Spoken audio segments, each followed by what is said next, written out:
2. One, two, 1, 2. Mic check. Hey, can y'all hear me out there? Hey. Against all odds. Against all odds. Against all odds. Against all odds. Against all odds. Against all odds. All right, we're back here live at Radio Row here in Green Bay, Wisconsin. We're covering the draft live for you guys here. Going to get you up to the date, up to the minute news, rumors, and obviously the picks tonight. So the draft is going to be starting here in just about 9 minutes. We were about 2 minutes behind. So what we are watching on the TVs in here is about 2 minutes behind. So I'm not sure what you guys are seeing on the other end. Again, please do us a favor tonight.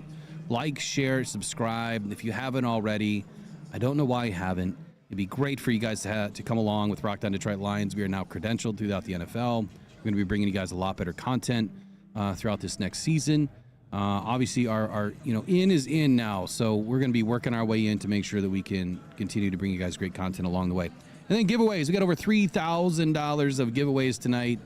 Raffles are live at buymeacoffee.com/rockedon. Let me go ahead and pump that into the chat for you guys.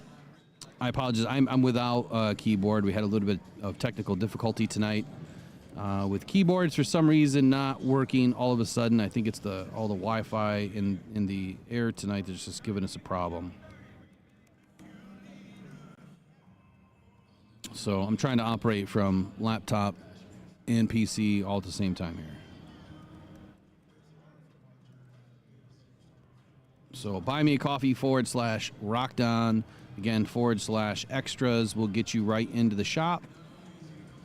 And you'll be able to buy your raffle tickets. Only $5. So we've got Kirby Joseph signed football. It's Kirby Joseph signed helmet. We have Aiden Hutchinson jersey giveaways. Jahmyr Gibbs, new number 0.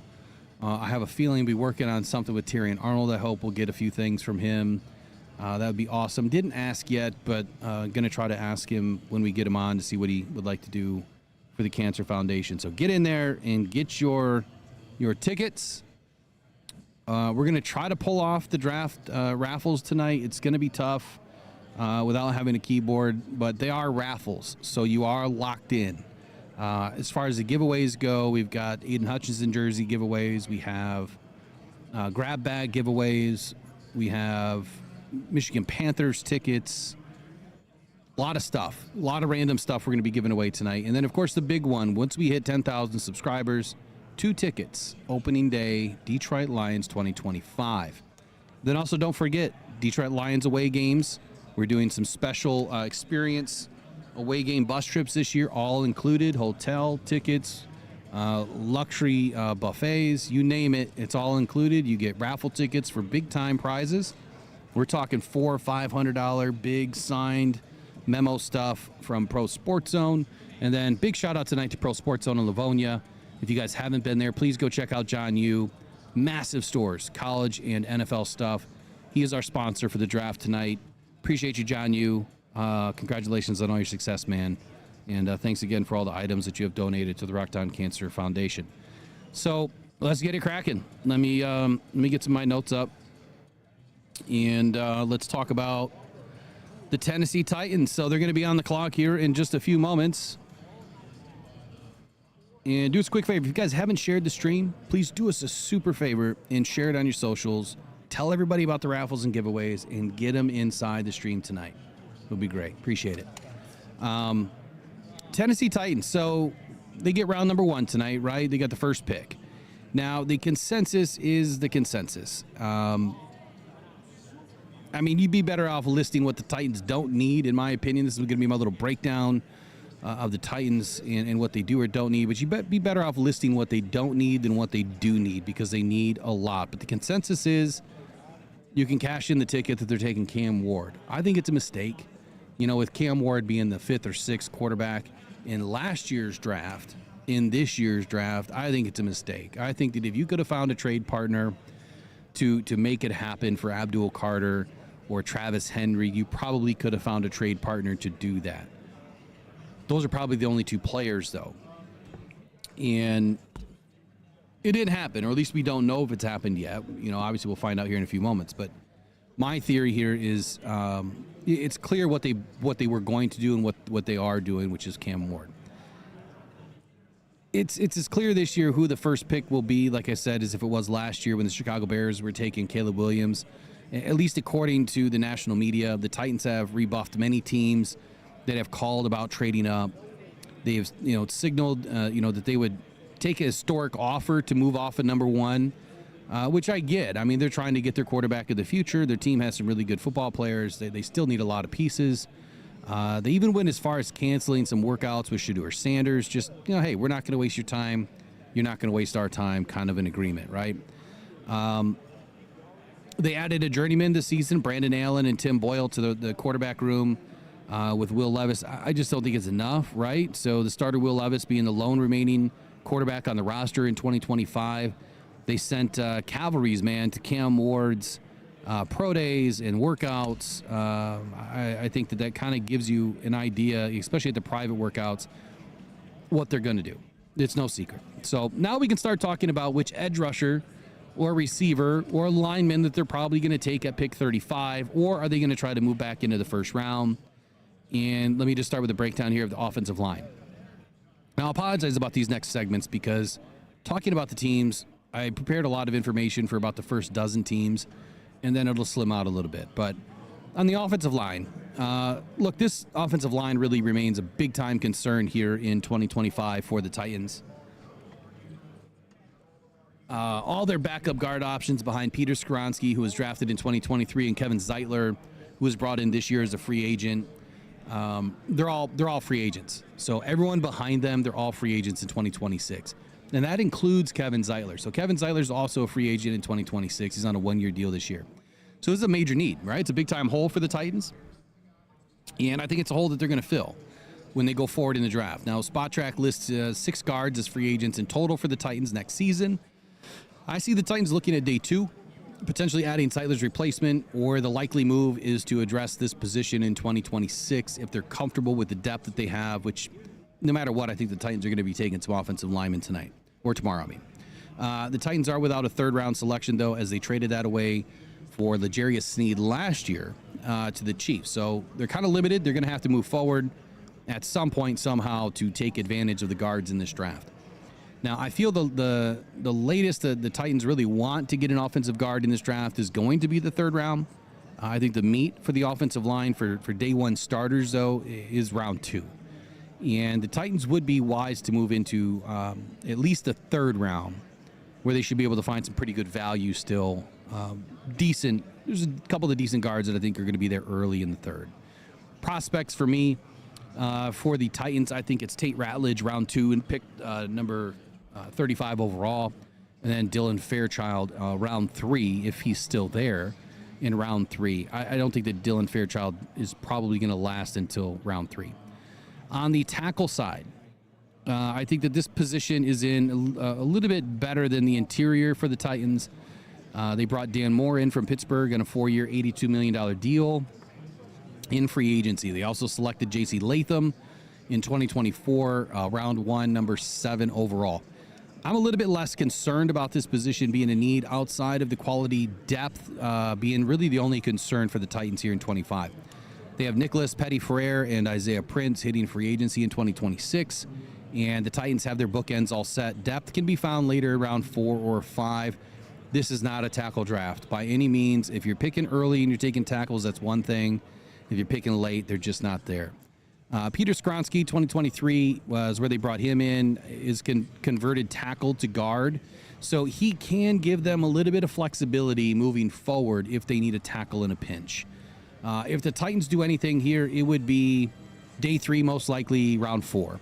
I think good options that would be available, Logan Brown, Miles Frazier in the 4th round. I think those are the 2 best options available where they're going to be picking. Running back, I think the running back room is solid to start 25, but the common theme here is what's going on in 2026, right?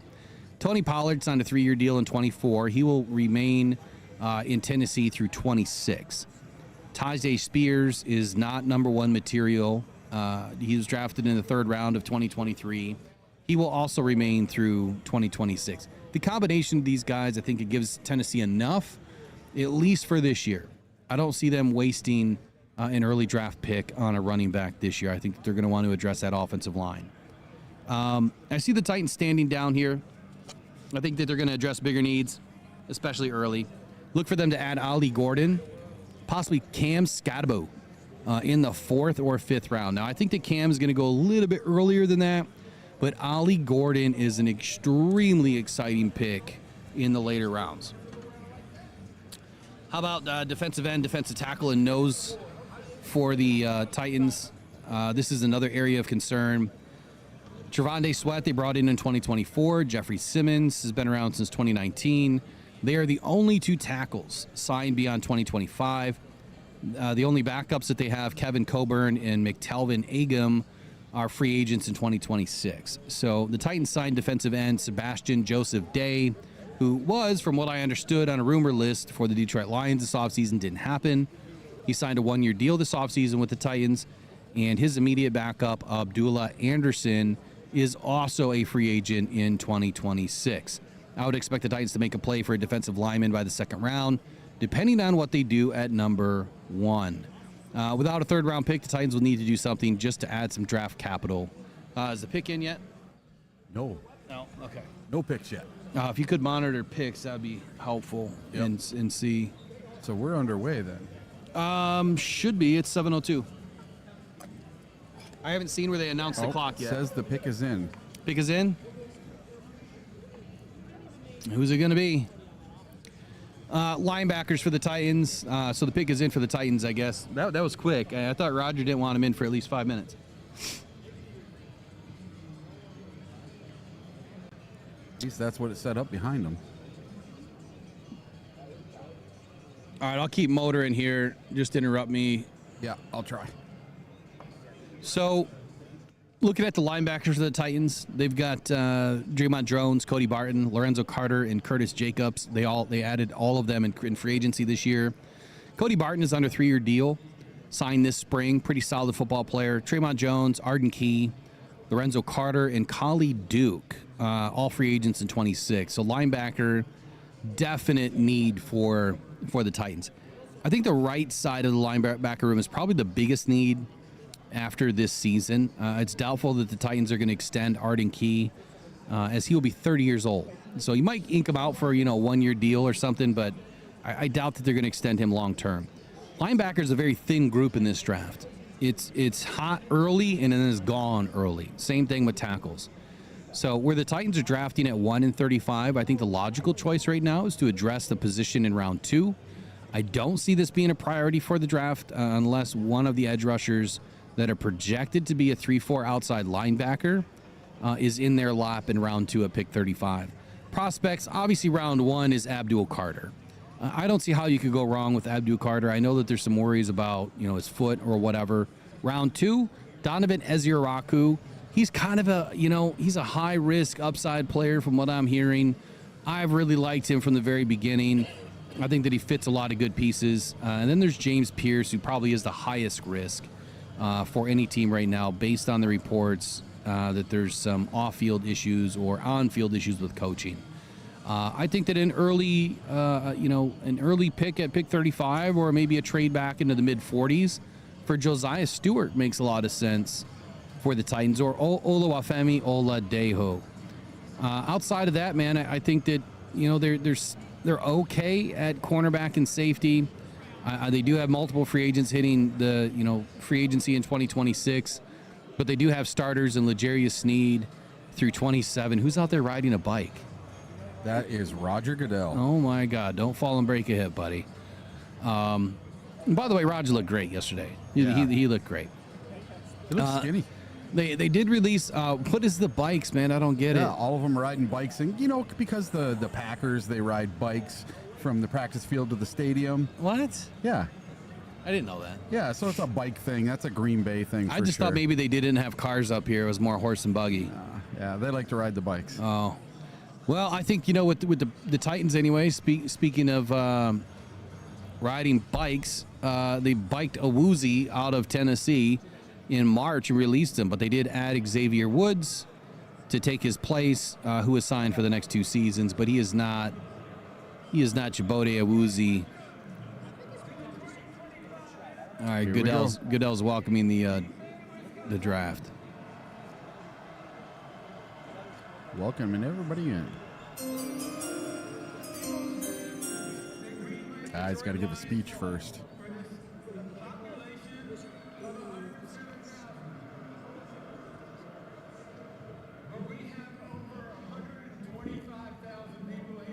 Can you guys hear the draft through my mic?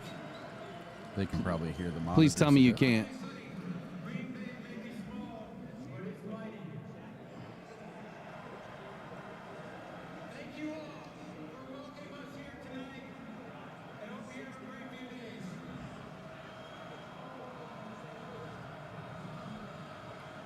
Yeah, hopefully he gets rolling on here. Doing a lot of talk, huff and fluff. Give it just a second here. Yeah. Give me 1 sec. I'm going to see if I can do something about these ads. Not having a keyboard sucks.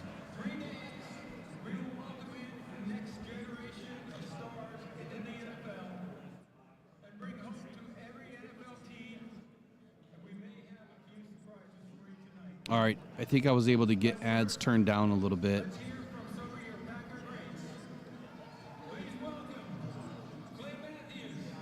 They're introducing. All right, so we'll keep going here. So on the Tennessee Titans side here, like I was talking about with cornerbacks and safeties, I think the room is fairly good. In total, 7 of the 12 DBs are going to be free agents next year. It is a position of need, but I think it's good, with their starters. There's going to be some better value, in the later rounds, I think, in this draft for cornerback. Of course, you want to strike when the iron's hot and find another good starter, but I think that they can add some good depth in the 4th round. Quarterback, obviously, it's a necessity for the Titans in 25. I think that the number 1 overall pick is the consensus Cam Ward here. I firmly believe the Titans could have limped through 25 with Will Levis. Give him one more shot, put some weapons around the guy, give him an offensive line that can protect him, and still address the need later in the 2nd round, or move up and take Jackson Dart or Jalen Milroe or even Tyler Shuck. I think there's plenty of complementary quarterbacks in this draft that the needle's not that far away from Cam Ward. I mean, all these guys have some special things about them. I just have my doubts about Cam Ward. I do. Talking Will Levis here, look, he has not had the best roster since being drafted in 23. I know I've made a lot of fun of, about him with his milk and all that, but he was named the starter, week 8 after Tannehill went down with an ankle injury. And he comes in and rocks 4 touchdowns in his first game and wins. And then the next week at Pittsburgh, he lost a close one by 4 points. And then he had 4 losses that season by 4 or less points. The defense just couldn't get him off the field, right? They couldn't get the offense back on the field.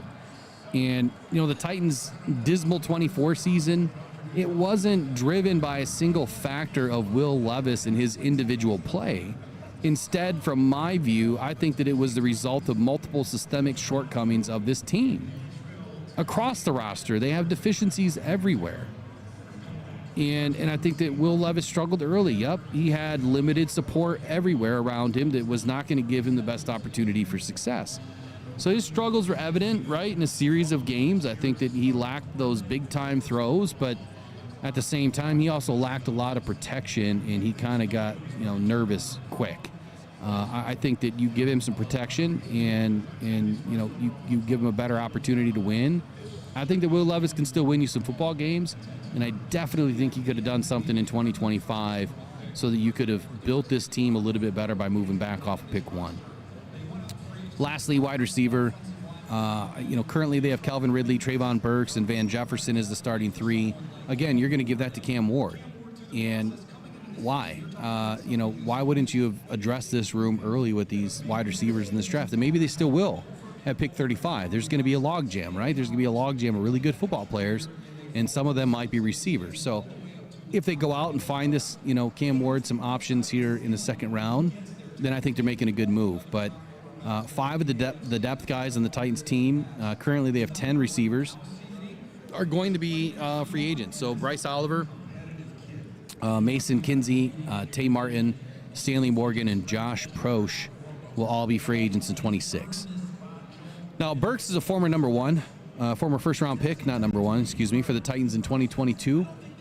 And he just really hasn't lived up to the hype. So I think that it would behoove the Titans to find a better wide receiver in this draft.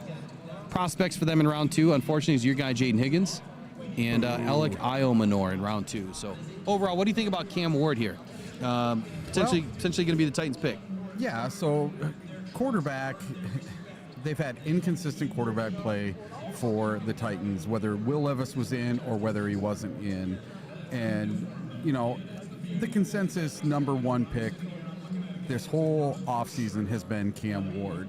And, you know, everything we're hearing today is that the Titans are not trading down. They're taking their pick. They're taking Cam Ward. You know, Cam Ward, he's the consensus among many analysts. He's the number 1 quarterback off the board from Miami. You know, there's some other players From like, Tennessee, you mean? well, for Tennessee, you know, there's other players that could fit with them. You know, Travis Hunter, Abdul Carter, you know, those guys could go as well. But from everything you hear everywhere, it's going to be Cam Ward. And reasons why the Titans should take Cam Ward. Well, he's got high potential. Ward possesses a very good arm with the ability to make any throw on the field. He's got excellent arm talent. He's capable of throwing from multiple arm slots, multiple positions, and he's got that playmaking ability. Ward's a scrambler. He's got speed and twitchiness, and he can avoid defenders, and he extends plays. And he's often looking to throw when he's on the move.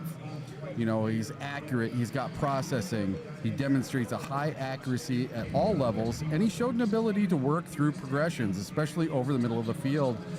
His leadership was considered, you know, he's considered a natural leader who teammates rally behind, and, you know, he had record-breaking production. He broke the Division I record for career touchdown passes and had an outstanding 2024 season.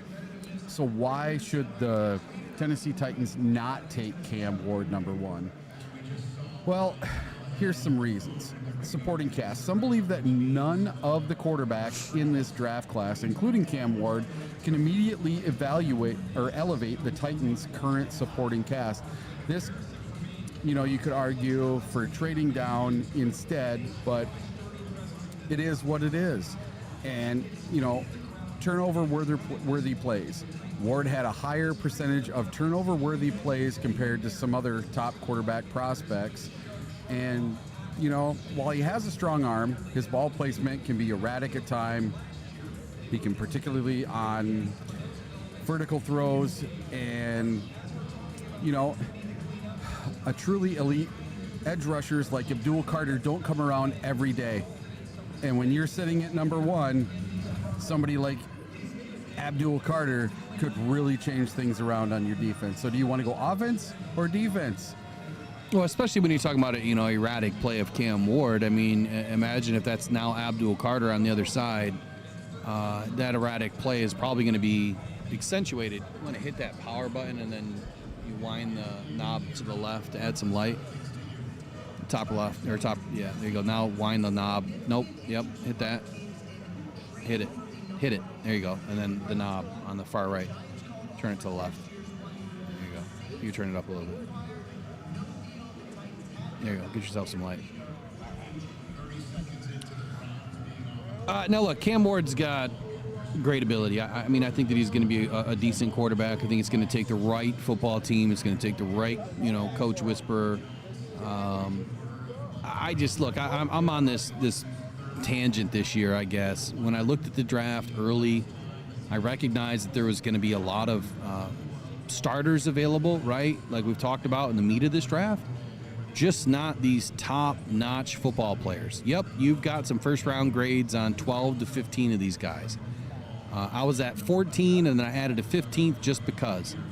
But that doesn't mean that this draft is going to change a lot of football teams. I think you're going to get some really good, high-quality depth and rotational starters from a lot of these players. And I think you're going to get some good starters from a lot of these players. It's just, or from a lot of these different positions. It's just, it's kind of a mixed bag this season, in my opinion. For the Lions, I think that our roster is think that our roster is so loaded that this is almost a perfect draft for Brad Holmes. Now, I don't know if I'm making any sense here. Because this draft has a bevy of good quality starters, but maybe not elite football players. We already have the elite football players. All right, here's the pick. Here we go. Here it comes. It won't be Cam Ward.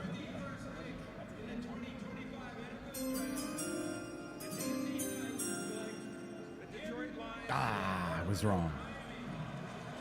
Cam Ward going to the Tennessee Titans. Well, you heard it all week. They weren't going to trade back. They weren't going to take anybody else. It was going to be Cam Ward the entire time. I mean, I can't say that we're surprised. And it's Cam Ward going to the Tennessee Titans. Is he going to be a starter right away? Possibly. This is a guy that won the Jerry Rice Award as a top freshman in the FCS. He led the FCS with 24 passing TDs against 4 interceptions in his rookie season in 2020 and through 2021. He had 2,260 passing yards that season, which was third, and he had 183 completions out of 303 attempts. Kind of a low completion rate, 60.4%. Stepped it up at Washington State 2022. He was an honorable mention All-Pac 12 conference. He tied for 9th in the FBS with 320 completions that year and almost 500 attempts. He improved his stock a little bit, 64.4 completion percentage. And then again, Washington State 23. Again, he was the honorable mention All-Pac 12 conference. He ranked 8th in the FBS, 3,732 passing yards, and improved his completion percentage yet again at 66.7%. And then in 2024, he was a first-team Associated Press All-American, ACC Player of the Year, ACC Offensive Player of the Year, first-team All-ACC, and he won the Davey O'Brien Award as the nation's top quarterback. So, look, there's no secret here. The question is, what's next at number 2? So, number 2, let's dig into the old Brownies, and not the good ones either. So the Browns, look, they've got a bevy of picks this year, picking at number 2, number 33, and in round 3, 67 and 94, and then again at 104. So 5 picks inside the top 104. They re-signed Myles Garrett this year. They're looking to make this team better, and I think the Browns are going to do just that. Now, with 10 picks in this draft, do you think that the Browns are going to be willing to move back? Well, they've already made a trade today, and I think they are selling. I don't think they're quite sold on Travis Hunter, and they've already made some moves today to move back and pick up some more picks. So now let's see, they have a total of... Let's talk about Travis Hunter for a second here. Let me dig into both sides of the coin here, which is cornerback and then wide receiver. So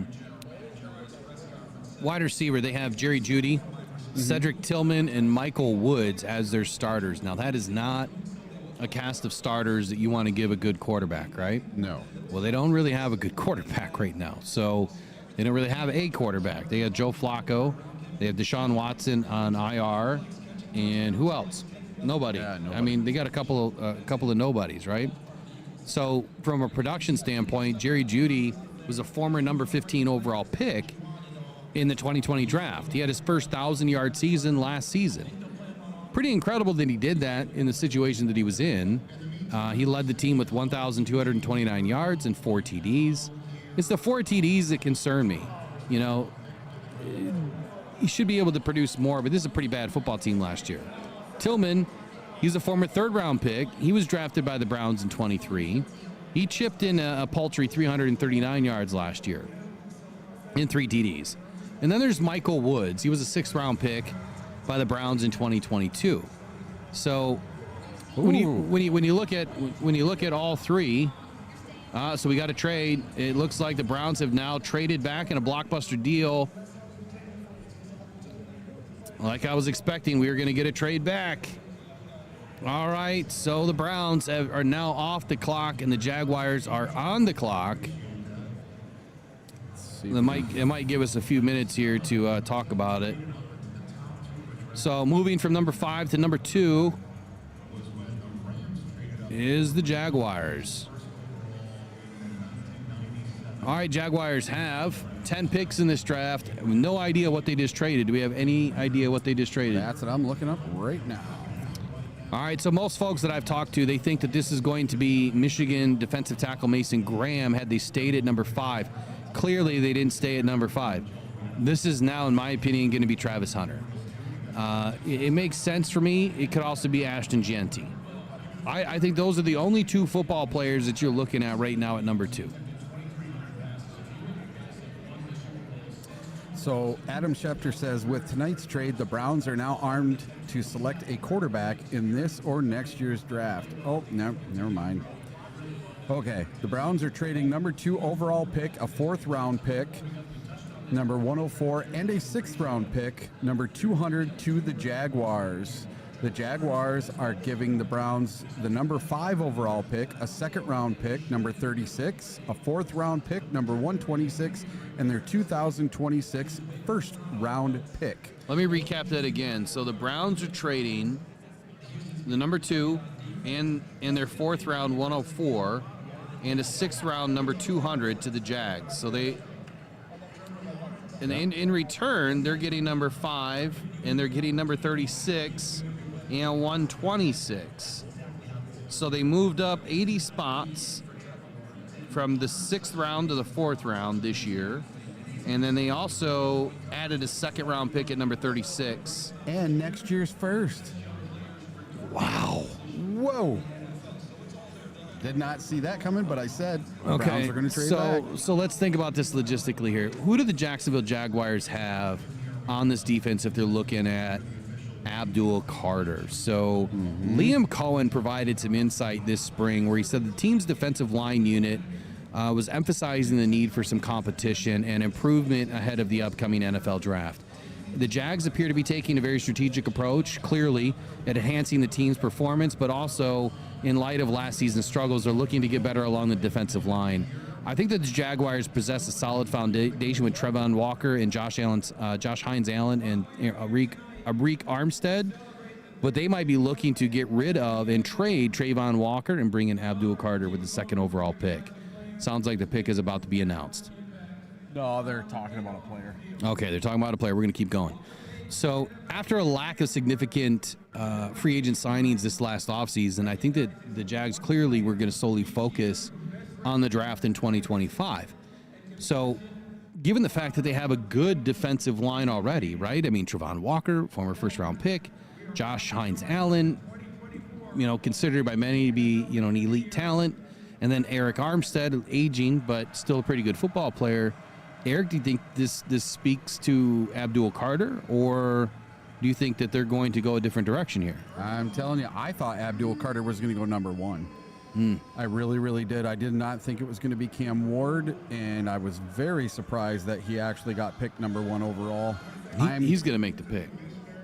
All right, here we go. I think. He was the man of the year, Walter Payton man of the year.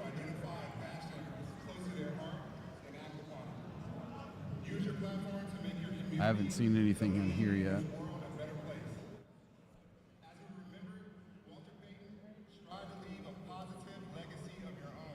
Yeah, that is a crazy deal. I can't believe. How could you turn that down? If that was the Lions, I would be so mad if they would have turned something like that down. Man, they gave up the farm. That's what the Texans did to them.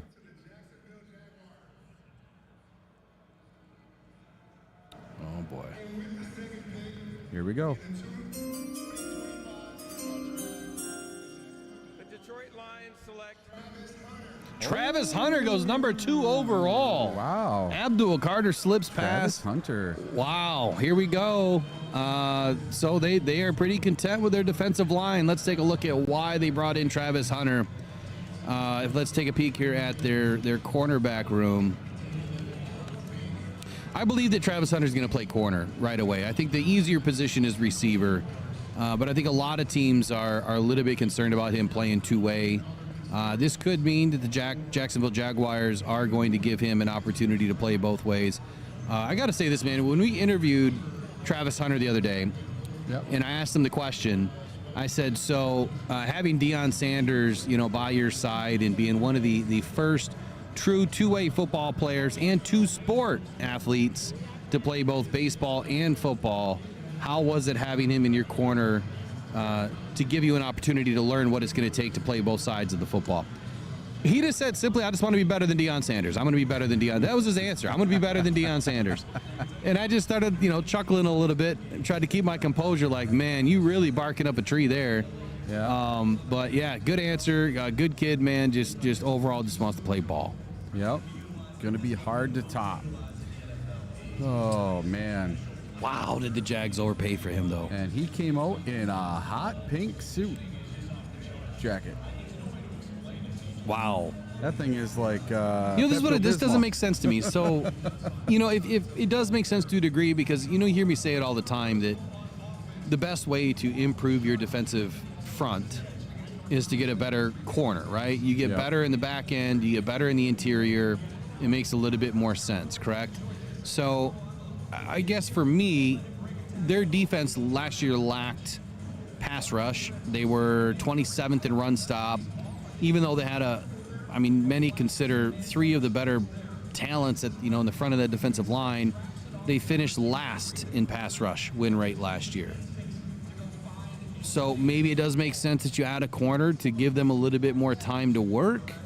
They did pick up the 5th-year option on Travon Walker, so maybe they're gonna roll the dice and call it a day. Yep. We can't forget to get draft pins, by the way. Oh yeah, and Adam Schefter says the Jaguars are expected to play their first-round draft choice, Travis Hunter, on both offense and defense. They will onboard him by giving him a heavy dose of the wide receiver position while still playing him at his more natural position on defense. 2 positions for the number 2 pick. So Kevin Barr has a question. He says, who is Brad on the phone with right now? I'm just looking. I don't see him on the phone with anybody right now. He's just kind of chilling over there. This is the whole thing about this, man, is you just got to sit and wait. Oh, you want to know something cool? What's that? When I went up to get a little bit of food and get a drink, I met Danny Rogers. Danny's here? Yeah, she's here. I didn't recognize her because her hair was... You should have told her to stop over. Her hair was brown instead of blonde. She would have loved to get on who the... you're going to meet here. So we've met Aaron Rodgers, Aaron Rodgers? Jones. We didn't meet Aaron Rodgers. No, Danny. Yeah, Danny Rogers. Aaron's off there in, some cave somewhere. Yeah. He's Ayahuascaville. Did I just see my son's name pop up in here? Christian's in here. All right, on. What's up, buddy? Love you, kiddo. Sanders to the Giants.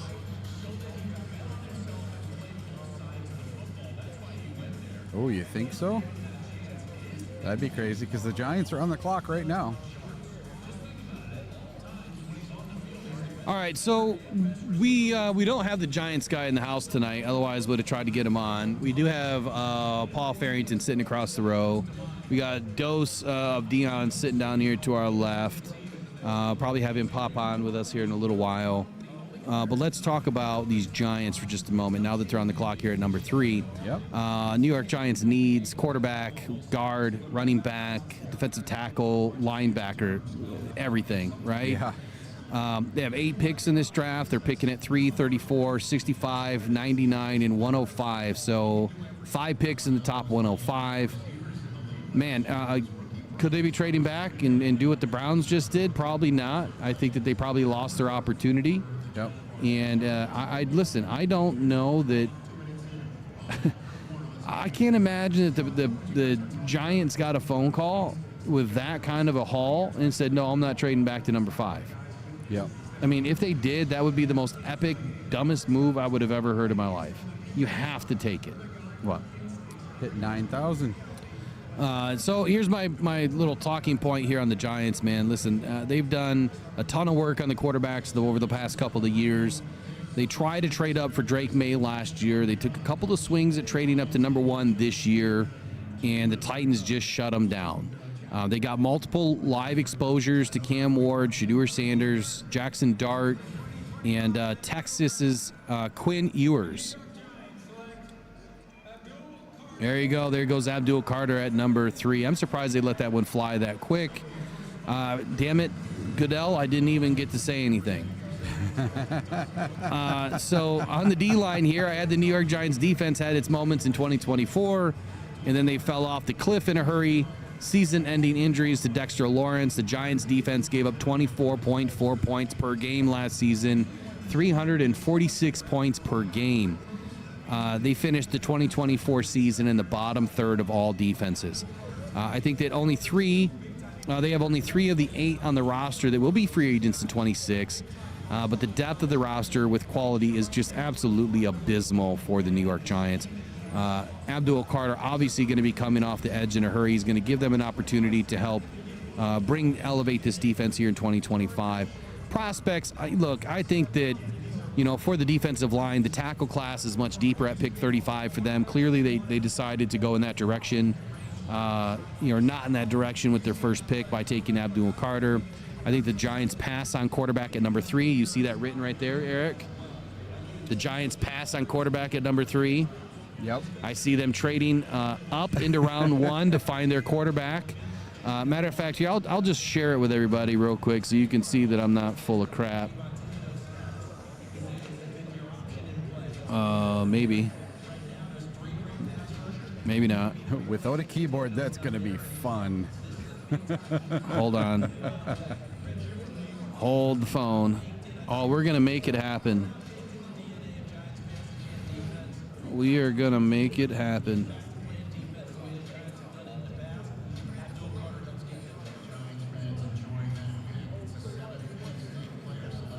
Oh, boy.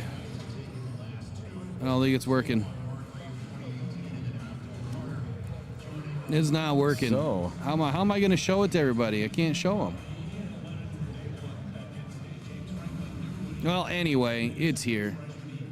I don't know how to show them other than taking a picture. But my whole thing on the defensive line and on the Giants is they're going to pass on a quarterback at number 3. And I saw them trading back into the first round to find their quarterback. Losing pick 35 in the process, to move back up, obviously. I think that the Detroit Lions pose an opportunity for the Giants this draft to move back up at 28. I think they'll still be in contention to be able to grab maybe Jackson Dart slips that far, or Jalen Milroe potentially is available. Quinn Ewers will definitely be available later in the draft. Look, if they stand pat at 35, I think that they find a player, maybe like Omar Norman Law or Darius Alexander kind of makes sense. There's going to be that log jam there at 28 to 36. And there's going to be a lot of really good defensive linemen available for them to take if they're going to continue to, add to that defensive line. Now, for the balance of the defense, I think that the Giants did kick 25 off the right way. They finally addressed the secondary. They added Paulson Adebo in free agency, who managed a 71.9 quarterback rating, and they also added him to the free safety room with Javon Holland. Oh, wow. The Patriots pick is in, and the Browns are now on the clock. So, Patriots, here we go. What you need to know about the Patriots is if Carter and Hunter are gone, which they are, this really is where the draft starts for me. Like a lot of teams, the Patriots certainly would entertain a trade down, but finding a partner won't be easy. I wrote all that, as you can tell. If they get stuck at number 4 in this circumstance, my sense is that they'll invest in protecting their young quarterback, and LSU's Will Campbell will be the pick here. There are questions on his long-term viability at tackle, but he may be the most pro-ready of the offensive linemen and has a high floor. So, in my opinion, this could be Will Campbell. I don't like the pick if it is. I think that Will Campbell is a liability. He's a guard. I mean, his arms are a guard. A guard is a guard. If it walks like it, talks like it, it's it. So, what do you think here for the Patriots at number 4? So who's went so far? We've had Cam Ward. Yep. Travis Hunter. Yep. Abdul Carter. Correct. So that's our 3 picks so far. That's correct. Oh, let's see. Well, the likely candidates, let's see. Will Campbell, Mason Graham. One of those two. I'm going to say either Mason Graham or Will Campbell, but most likely Will Campbell. Let's give Drake May someone good. Let's give him a giant man of an offensive lineman to protect Drake May. That's what I would do if I was the Patriots. So for me, look, I think offensive line makes sense. I'm sorry, I'm not on the Giants. Hold on, buddy. Patriots here. Yeah, we're on the Patriots. I need a keyboard. Yep. Give me 1 second, people. I need to get something up on the screen. I got to get my my list up. Yeah. There we go. Were you going to talk about Will Campbell? No. No? I'm going to go with my list. So I didn't get a chance to go over any of this. So my top 36, the way my board was going, it was Travis Hunter, Abdul Carter, Mason Graham, Ashton Jeanty, Armand Membu, Tyler Warren. So I think, look, if the Patriots are going to go after a tackle, right? Yep. Do they really need a right tackle right now? That's the question. Well, you could probably move Armand Membu right or left. I think that Armand Membu makes more sense than Will Campbell here, even though Will Campbell has been the consensus. I think that Will Campbell should drop in this draft. I do not believe that he makes sense at tackle, and that's what the Patriots really would need on the offensive line. On the defensive side of the football, yeah, you could go Mason Graham, but man, would you be an idiot to pass on Ashton Jeanty? I have him going number 4 right now to the Patriots. That's what's on my big board. That's just how I have him flying. Does it make sense? You tell me. Who's on their depth chart right now?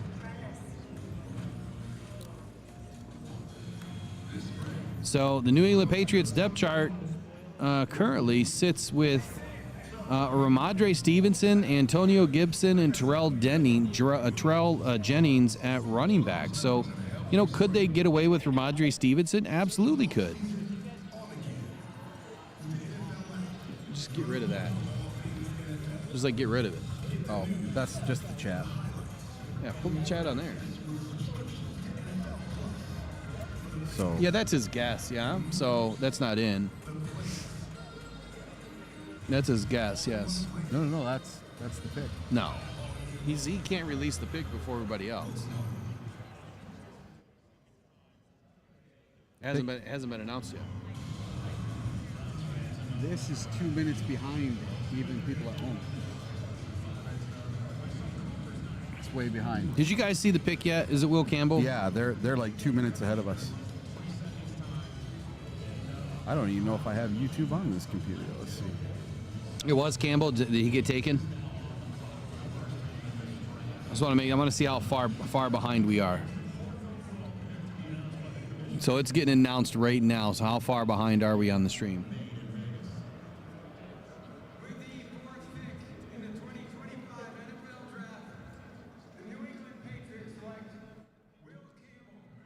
I mean, good first name, great last name, Will Campbell. I mean, they make sense, right? And Campbell, Will Rock. But look, this guy, I'm telling you, I'm not excited about Will Campbell here. I'm just really not. Yeah, is he a good football player? Absolutely. He's a guard.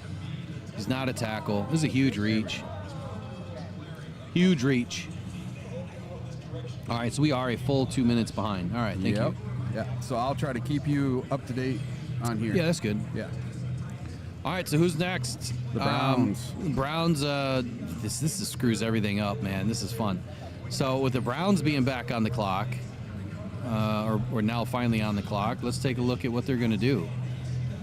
We need a big board going, though. Can you pull up the live tracker of the picks? Yep. And that way we can, because I'm not going to keep, I don't have a way to write them down. Yep.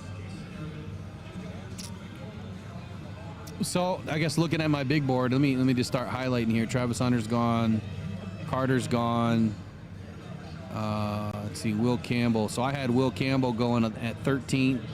13 just on my big board, where I had these guys ranked from best to least on the board. And the Cleveland pick is in. Cam Ward, I had at 7. So pick is in for the Browns. They passed on Abdul Carter. They passed on Travis Hunter. They passed on Cam Ward. They don't have Will Campbell on the board. Let's see. Cleveland Browns. I think they go offensive line potentially here. Their offensive line is in shambles, like I was saying earlier. I mean, Joel Bitonio, 34 and a half years old. Wyatt Teller, 31 years old. Both of these guys combined, if they're on this roster after June 1st, they're getting paid $64 million. Here's what I don't understand. How are the Browns in such cap purgatory? How do they have all these terrible contracts when these guys combined are going to make $29 million this year, and if they stay on the roster past 2025 or June 1st of 2025, they're going to get another $34 million combined between the two?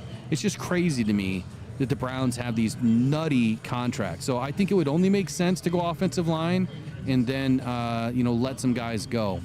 Besides that, it could be either guard or center, guard or tackle. But I think you're looking at it taking the tackle early in this draft because there's only 4 or 5 in the draft. So I would say that Armand Membu makes a lot of sense.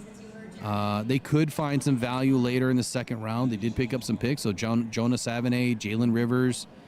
There's some really good options later on. Donovan Jackson makes a lot of sense for the Browns early. Tate Ratledge again early in the second round. Who else? For tackles, you could go with Josh Connerly, early, obviously. Like I said, Jalen Rivers, Jonah Savane, a little bit later. Running back makes a ton of sense, right? Why wouldn't you take Ashton Jeanty? But I think that if you want to take Ashton Jeanty, you need an offensive line. And I think that they can show up their offensive line if they decide to do that later in the second round, right? They just added some picks. Yeah.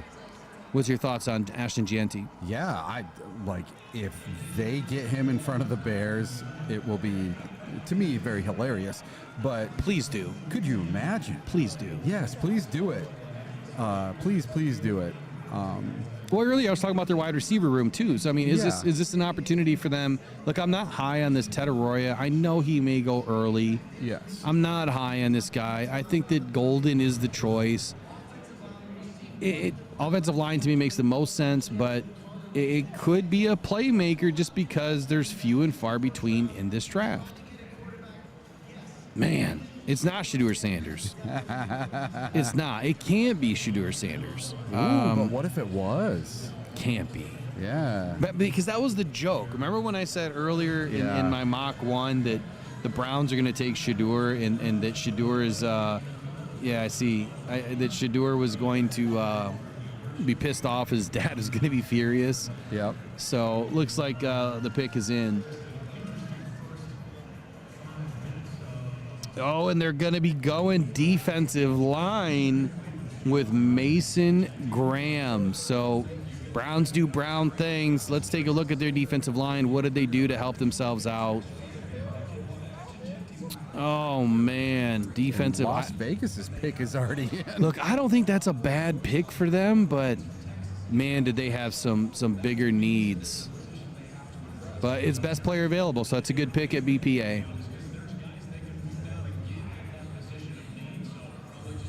I wonder what my last mock draft is looking like now, because I never posted my most recent. All right, so they've got Raiders up already? Yep, so the Raiders pick is already in, and the New York Jets are on the clock. So this is going so fast. Why are they flying so much? This is flying.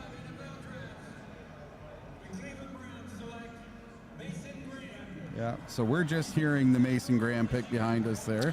Okay, so people clapping. Las Vegas Raiders, they have 9 picks in this draft. Number 6 overall, 37, 68, and 108.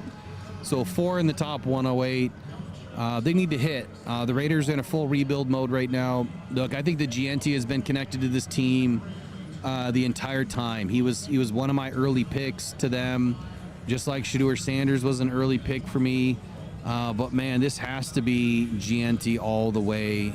Look, be it Marshawn Lynch, Rashad Penny, or Kenneth Walker, Pete Carroll loves running backs. And this might be the time where he sees another opportunity to grab a star in Ashton Jeanty. What do you think about Ashton Jeanty to the Raiders? Don't you think that Tom Brady being a new part owner of the Raiders, wants there to be a superstar on this team. And what better player to pick than Ashton Jeanty? I think this kid's going to be a superstar in this league. What if he's the next Barry Sanders? You want him on your team. You're going to laugh at all the other teams that passed on him when you take him at number 6 overall. And you're going to laugh all the way to the bank if this kid ends up being what some people think he's going to be. Yeah, I think Jeanty makes a ton of sense. I think he makes a ton of sense to the Raiders. Be interesting to see what they do here, but I think that Pete Carroll is going to do one of two things. He's either going to understand that the need on this team is, getting a playmaker, getting a star that they can build around. On my sheet here, I had offensive tackle Armand Membu. I had edge Jalon Walker or Michael Williams. That early, you could see Jalon Walker, Michael Williams if they decided to go defense. On the offensive side of the football, I think it could be Jeanty or Armand Membu. You could even see Calvin Banks go as high, which I think would be an absolute reach for Calvin Banks. Calvin Banks has been slipping on all sorts of boards lately, and he just didn't have the greatest of workouts. So I think that if you're going to do something on the offensive line, it's probably going to be left tackle Colton Miller, getting a little older. Has been grumbling about his contract situation lately, so he could be a guy that's on the way out. And if Mason Graham falls, which he didn't, I thought that if he fell into their lap, obviously that would be a good fit, football character, everything for the Raiders. But it'd be interesting to see what happens up next. So I'm working to try to get it where we see these a little quicker. I don't know if it's faster on my computer or on my phone. Just make sure when I'm talking, don't show me while I'm talking so it's a complete surprise. Okay. You know what I mean? All right. I'll give you a thumbs up when I know what the pick is. There we go. There you go.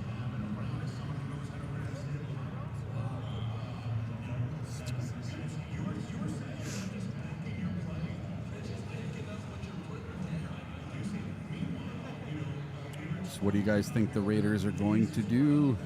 Well, hold on. Peter says that tackle was the pick for the Raiders. Was that the actual pick, or was that just your guess? Like, it's okay to put your guys' guesses in there. Just say, I think it's tackle, or, I see tackle being a good fit, or something, just so we know the difference. Obviously, once it's picked. Thumbs up. Thumbs up. Okay. All right, so I got it right. It is going to be pick is in. It's Ashton Jeanty at number 6. I think it's a perfect pick here. He's been mocked to him quite a bit, and thank you. Ashton Jeanty goes to the Raiders. We don't have to face him twice a year. See, as a Lions fan, that's my biggest fear. Seeing a team like the Bears, who are rich in the draft, get even richer with a player like Ashton Jeanty. They wanted him, and it also makes it kind of funny that they don't get him. And now we have our former defensive coordinator, Aaron Glenn, is on the clock for the very first time. What are they going to do in Jetville? Are they going to take a quarterback? Are someone to sit behind Justin Fields? Are they going to take an offensive lineman? Are they going to take somebody on defense? Aaron Glenn was the defensive guy. What is he going to do? So for me, it's just simple, right? You bring in a defensive coach. Why not give him a defensive weapon? I mean, I think that's what a lot of people would think. Congrats for Ashton Jeanty once again. The Jets need some defensive help. I think the interior line, they've got Quinnen Williams, but against the run last season, they just were not great. I feel that any team, can never have enough edge rushers. I think that Brad Holmes has emphasized that enough that, why stop at 1 or 2? Why not have 3, 4, 5, 6, 7? But, you hope that you finally get one that turns into a monster. And by having multiple on a roster, obviously you have that opportunity. I think that this draft has few first-round grades. So there is a ton of value in the second round. And I think the Jets could find an edge in the second round, maybe just have as much production as a rookie, in the first round. But the ceiling may be a little bit shorter over time. We'll see what happens. But Michael Williams makes probably the most sense here for me for Aaron Glenn. But if there is a wild card here, I'd have to say if Mason Graham was available, it would have been a great opportunity. Here's my other wild card, Jahdae Barron. I think that, he's a defensive coach. Yep. He loves his corners. Jahdae Barrett is an absolute feisty corner. I think that he fits that mentality along with Aaron Glenn. So those are my two defensive picks. It's Michael Williams or Jahdae Barrett for Aaron Glenn here in the first round. On the offensive side, look, two names that have come up the most for me is that Armand Membu, who'd fill that black hole at right tackle after Morgan Moses' departure in the offseason. And then get this. You can't go wrong with a Penn State tight end in Tyler Warren here for the New York Jets. So those are my 4 picks for the Jets here in the first round. Yeah, I'm going to say probably a corner. They can pick the very best corner in this entire draft. Like, I think it goes back to first-round grades, right? And when you look at these guys, obviously Tyler Warren's got a first-round grade. Jahdae Barron's got a first-round grade. Michael Williams has a first-round grade. I think that they've got options. I think that it's a pretty talented spot to be in here where the Jets are picking. They're going to have their pick of the litter, as they say. And look, I think the likelihood that Membu or Warren are there at number 7 it's too hard to pass up on one of these guys. I honestly think that Armand Membu is going to be better than Will Campbell if they're both playing tackle. And by the way, interviewing Ashton Jeanty yesterday, just what a smooth criminal, man. Yeah. The guy's he's smooth. He was fun. He was smiling. Just a good, calm, cool, collected man. He's gonna have a good career. Yeah. Mike Garofolo just said that Kayvon Thibodeau welcomes Abdul Carter to the Giants. A few minutes later, GM Joe Sheen says they're picking up Thibodeau's 5th-year option. You truly can't have too many pass rushers. So Kayvon Thibodeau was the source of lots of speculation about a possible trade. Well, what if we get that first tag and trade that we haven't seen in a while? Yeah, that just might be. Pick is in for the Jets. Is it going to be the New York Jets offensive line, which underwent some significant changes and upgrades in the offseason? They faced considerable challenges during the 24 NFL season, due to some injuries. Despite the potential for a high-performing unit, they were really inconsistent last year, and they kind of finished middle of the pack. So they could use an upgrade.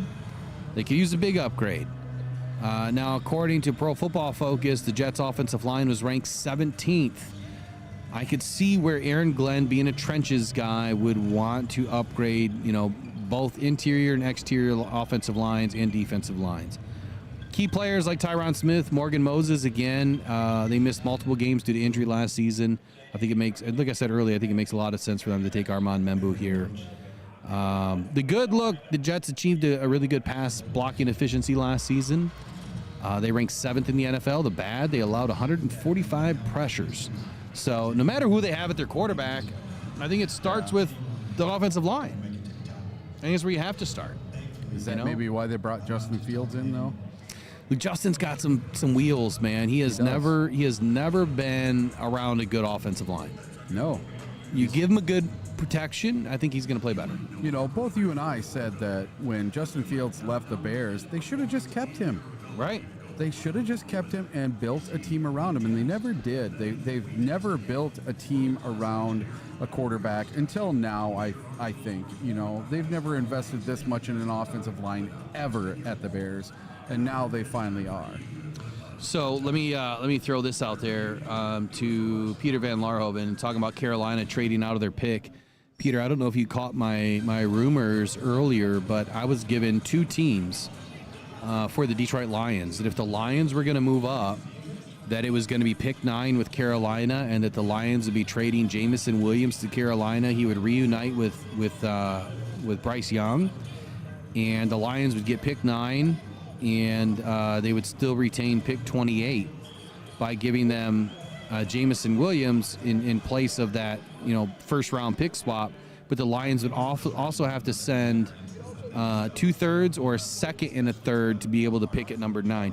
Now, given the massive haul that the Browns got at number 2, look, I think that I'd have to go back and review that again. So here, I can pull it up. And the reason why I say that is because when you get to from 2 to 9, it's a big drop off.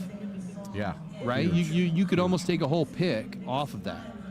So there's definitely an opportunity here for the Lions if they're really thinking about moving on J-Mo. Carolina made a lot of sense when I heard it. I couldn't believe it. But the second team was the Falcons at 15. Now, given where this draft is going, man, does it make a lot of sense? Even at 15, because you've got Mason Graham off the board, Jeanty's off the board. We don't have a run on edge yet. So you still have Armand Membu, Tyler Warren, Jelon Walker, Matthew Golden. Malachi Starks is going to slip. Jahdae Barron, Mike Green, Colston Loveland, Ted Arroyo, McMillan, Will Johnson, which he better not be a Lion. Walter Nolan's going to slip. Gray Zabel, Donovan Izaraku, Jahad Campbell. Look, there is a ton of good football players still left on the board.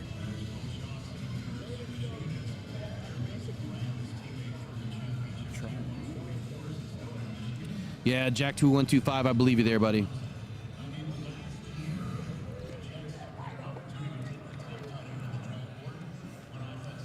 Yeah, so I got that information, man. Like, every morning I wake up and I tell Eric, I got more information. He's like, what? Who? Yeah. I don't believe this J-Mo stuff. He doesn't want to believe it. Now, if this J-Mo trade goes down, I am going to throw my phone and I'm just going to walk right out. He said I'm going to have to walk back. I'm going to have to punch a friggin' Packer fan in the face. It's the only thing that'll make me feel better. Be nice. Jet selection, here we go.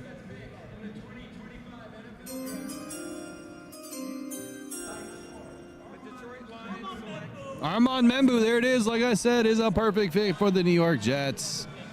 Makes a lot of sense that Aaron Glenn has common sense. He knows you start in the trenches.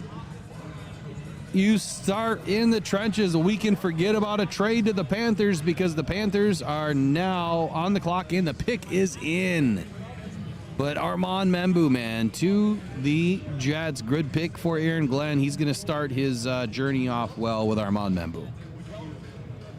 Let's give you a little bit of an Armand Membu profile. Sorry, I haven't been giving you guys really good profiles here. I'm going to have to give me some food, man. They got a really good buffet for us. They got sliced roast beef and chicken and roasted vegetables and potatoes. I mean, they really catered us up here inside Radio Row. Did a good job. So Armand Membu, overall production score 84 by PFF. Athleticism score out the gym. This dude is amazing. 94, 491 split. I'm sorry, 491 40, 174 split. 34-inch vertical jump, 9'7" broad, 31 times on the bench. This guy does it all, man. Very talented prospect whose lack of NFL tackle size is what they're saying is going to test the willingness to make exceptions, on their standards for NFL teams. And I didn't quite understand this because Penei Sewell's what? He's only 6'4", right? Yeah. Penei Sewell's 6'4", he's doing just fine. Now, I think having a smaller right tackle is better than having a small left tackle. So maybe he's more suited, to be on the right side, which is what I have Armand Membu, tracking to be right now as a right tackle in the NFL. That's that Browns trade. Okay. If you can figure out my chicken scratch there. I keep forgetting my mouse doesn't work every time I go to slide over. So anyway, Armand Membu, offensive tackle, obviously out of the University of Missouri. He was widely projected as a top 10 pick in the 25 draft, and he gets off the board at number 7. Considered to be a potential first-round selection. Obviously, he is, and I think he's going to fit well inside of Aaron Glenn's system. Where do the Jets pick next? Do we know where the Jets pick next? I do not.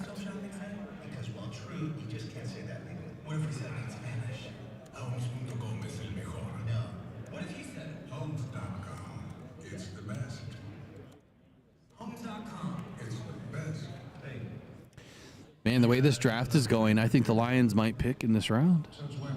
I don't think that we're going to have to wait till tomorrow. Yeah, I think we're going to have a new Detroit Lion tonight. I'm a little surprised at how efficient the draft is tonight. Yeah, I've never seen the picks go this fast. You know, every time this happens, though, it seems like, you know, we always hear, you know, when Brad Holmes was picking this fast, that Goodell got mad at him and said, you've got to wait 5 minutes. And he was, you know, running up, putting the card in right away, you know. And he didn't do it. So Jets pick next at number 10 in round 2. Number 10 in round 2. So no more picks so far for them tonight. Look, Armand Membu tested very well at the combine. He ran a 4.91 second 40, like I said earlier, 332 pounds. Just an absolute monster. All right, so who's up next? The Carolina Panthers are next. All right, Carolina Panthers, likely picks for them, Michael Williams. Pick at number 8 overall. They pick at 57 in the second and 74 in the third, and then they got 2 fourth-round picks, 111 and 114.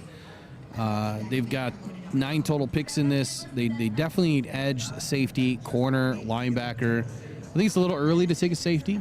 I don't think that Malachi Starks makes a lot of sense as a top 10. I think that you're reaching, but then again, if you've got a first-round grade on the guy and you haven't found good, draft capital to trade back on, you're going to take your guy. I'm not saying that that's who they're going to select, though. The Panthers have more or less put a for sale sign on the 8th pick, but it clearly didn't happen. So, hold on a second here. Why did I kept saying that the Panthers were going to pick we're at 9, that the Lions would trade up to 9. That's the Saints. Yeah, the Saints are at 9. Oh, are you changing it now? Did I mix up the Saints and the Panthers? You might have. They are on the clock. He clearly said number 9. Oh, maybe. But New Orleans, they need a quarterback. Oh. They could get Shedeur Sanders. No, he said the Panthers. I think I said number 9. They could get Jackson Dart, Shuck, all sorts of guys. I don't think the Lions are trading right now. No? No, I don't. Board's not yet. No, the board's falling perfect. Yeah. But it's falling perfect so where they don't have to trade. They can trade back, not up. Yeah. So anyway, Carolina Panthers. Look, they've got. I'll look at it in a minute. Okay. So I think they wind up sticking, at number 8, which is what I wrote earlier. Walker's name has come up fairly consistent as the one to watch, as the versatile piece that their defensive coordinator Evero could really use and be a little bit creative with. I really hope Michael Williams doesn't go here. I would love to see him become a Detroit Lion. I think defense makes a lot of sense, whether it's edge or corner or linebacker. You probably can't miss, where they're picking. So it sounds like the pick is in. Indeed it is. Who'd they pick? They took Tet McMillan. Wow. The wide receiver. I can't believe that he went in front of Golden, but you know what? This is helping the Lions. So good job for Carolina getting Bryce Young, another weapon out there. And apparently he's been quietly throwing with QB Bryce Young in LA, and the two are already developing a connection. You know what? So I'm wondering if I got the thing screwed up when it's early when I get information, but yep. It makes sense, right? So they were looking to trade for JMO. Didn't happen. They get Tet. Makes sense. There you go. So maybe you did have it right. No, I probably had it right. I probably just screwed it up. It makes sense. I mean, they obviously took a receiver for a reason. So the New Orleans Saints. I would guess the New Orleans Saints right here are either Shedeur Sanders, Jackson Dart, or Tyler Shuck. What do you think about that? So for the New Orleans Saints, again, I've got Michael Williams on 4 picks in a row here. Oh. Because everyone wants a really good edge. But Michael Williams has also been the guy that has been touted as someone that's been, a slider in this game. So Armand Membu is gone. He was my first choice for the Saints to beef up their offensive line. I think what you need to know about the Saints is they need to get younger across the board. I mean, they're kind of buoyed this year with capital. They just don't have. They brought look, the Saints have 6 of their first 131 picks. And I know that there's been a narrative that with Derek Carr's injury and with Kellen Moore now aboard, that they would take or even move up for Shedeur Sanders. I'm not so sure that's the reality. I think that they've done way more outward work on Jackson Dart than they have on Sanders, but that doesn't mean that they don't take Shedeur Sanders right here.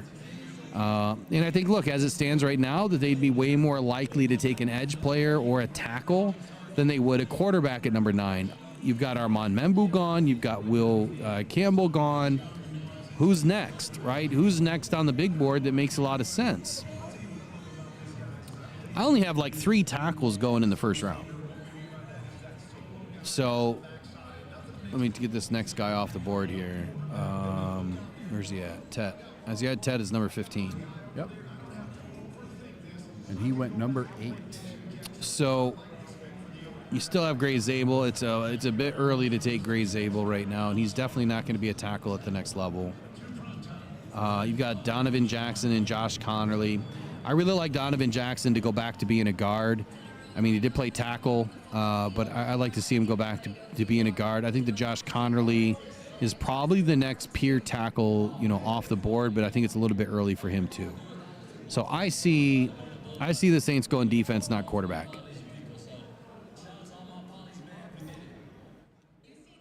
And the pick is in for the Saints. We'll know it here in just a minute. Now the Bears are on the clock. The Chicago Bears. Man, those freaking Bears. F the Bears, right? FTB all day. We just don't want to talk about them. I've been talking to a Bear fan every morning. This morning I had a real good conversation with a Bear and a Packer when I was down getting coffee. And, it's just good being around good people, right? And having good conversation. And that's all it was, man. It's just, fans having good conversation, good time.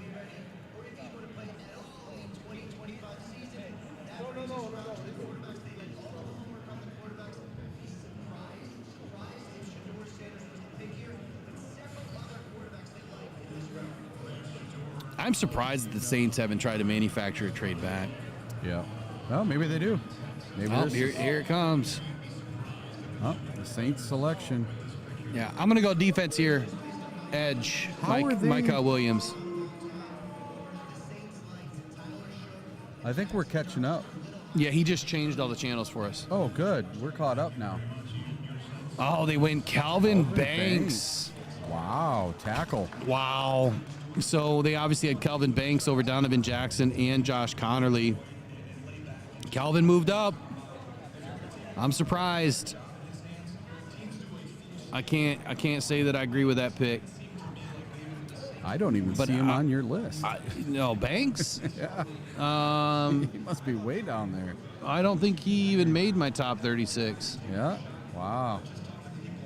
That just tells you the NFL. Oh yeah, now we're ahead of them now. We're ahead of both of them. There, it just popped up on my computer. Okay. Yeah. So we're definitely up to being ahead now. I can just shut this down. No, I would keep it going. Keep it going? Okay. Yep. Just make sure you got double backups there. Yeah, so Ian Rappaport says, with a QB need. All right, so what do you guys think about the Calvin Banks pick? Look, I think this is doing nothing but helping the Lions. I mean, yeah. Again, I don't even have Banks anywhere near.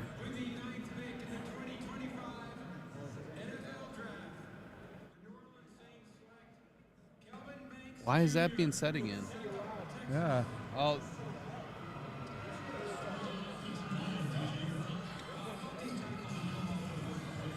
Yeah, they got to change all those. Yeah, get him back.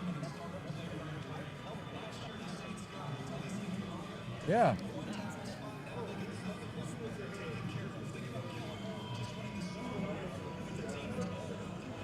We have a little technical difficulty here with the TV. Yeah. All right, we'll just keep going the way we were going. Just got to find the guy that is supposed to be changing everything. that's him walking away. I don't know. All right, so Chicago Bears, they're going to be up next. It looks like their pick is in. That was quick. Yep, and the San Francisco 49ers are on the clock. So what we need to know about the Bears is absolutely nothing. Can't stand them. Hope we kick the crap out of them. But this is just another team that's been connected to Jeanty. He's gone, thank God. Well, hey, what do you think about a Marion Hampton? Yeah, you could go with an Amarian Hampton, but I think you can also probably pick him up a little bit later and maybe make a move. You know, they have the 39 and 41 pick to move forward. I think that they definitely needed a long-term left tackle, but with Banks gone, with Will Campbell gone, I mean, again, you still have Connolly. I think it's early.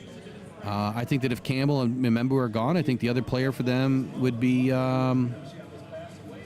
probably an edge to play along Montez Sweat. So you could go Michael Williams again for the 5th pick in a row.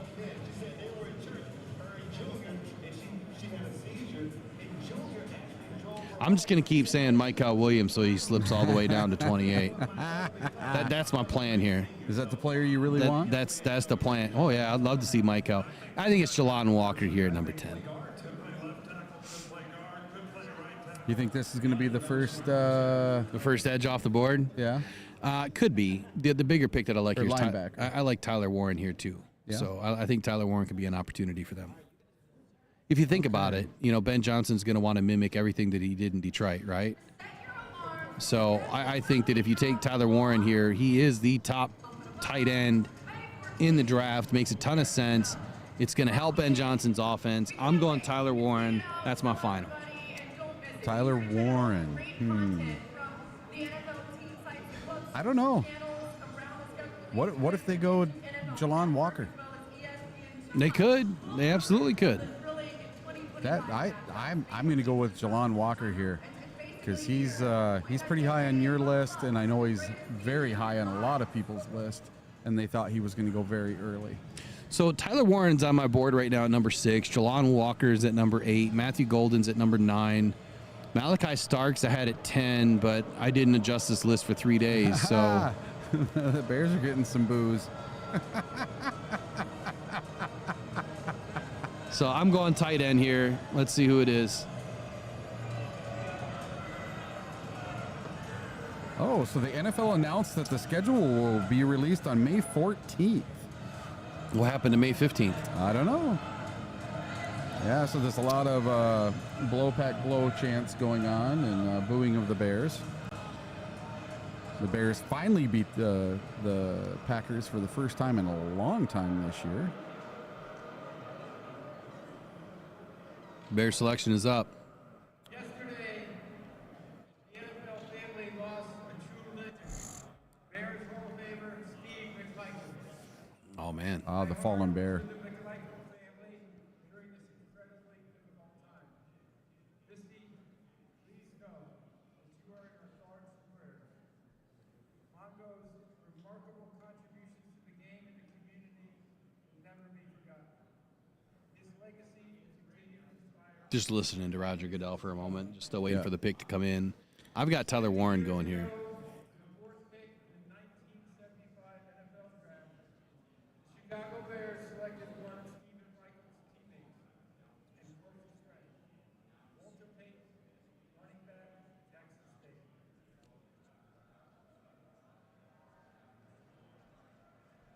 Walter would go on to rush for nearly 17,000 yards and 110 touchdowns.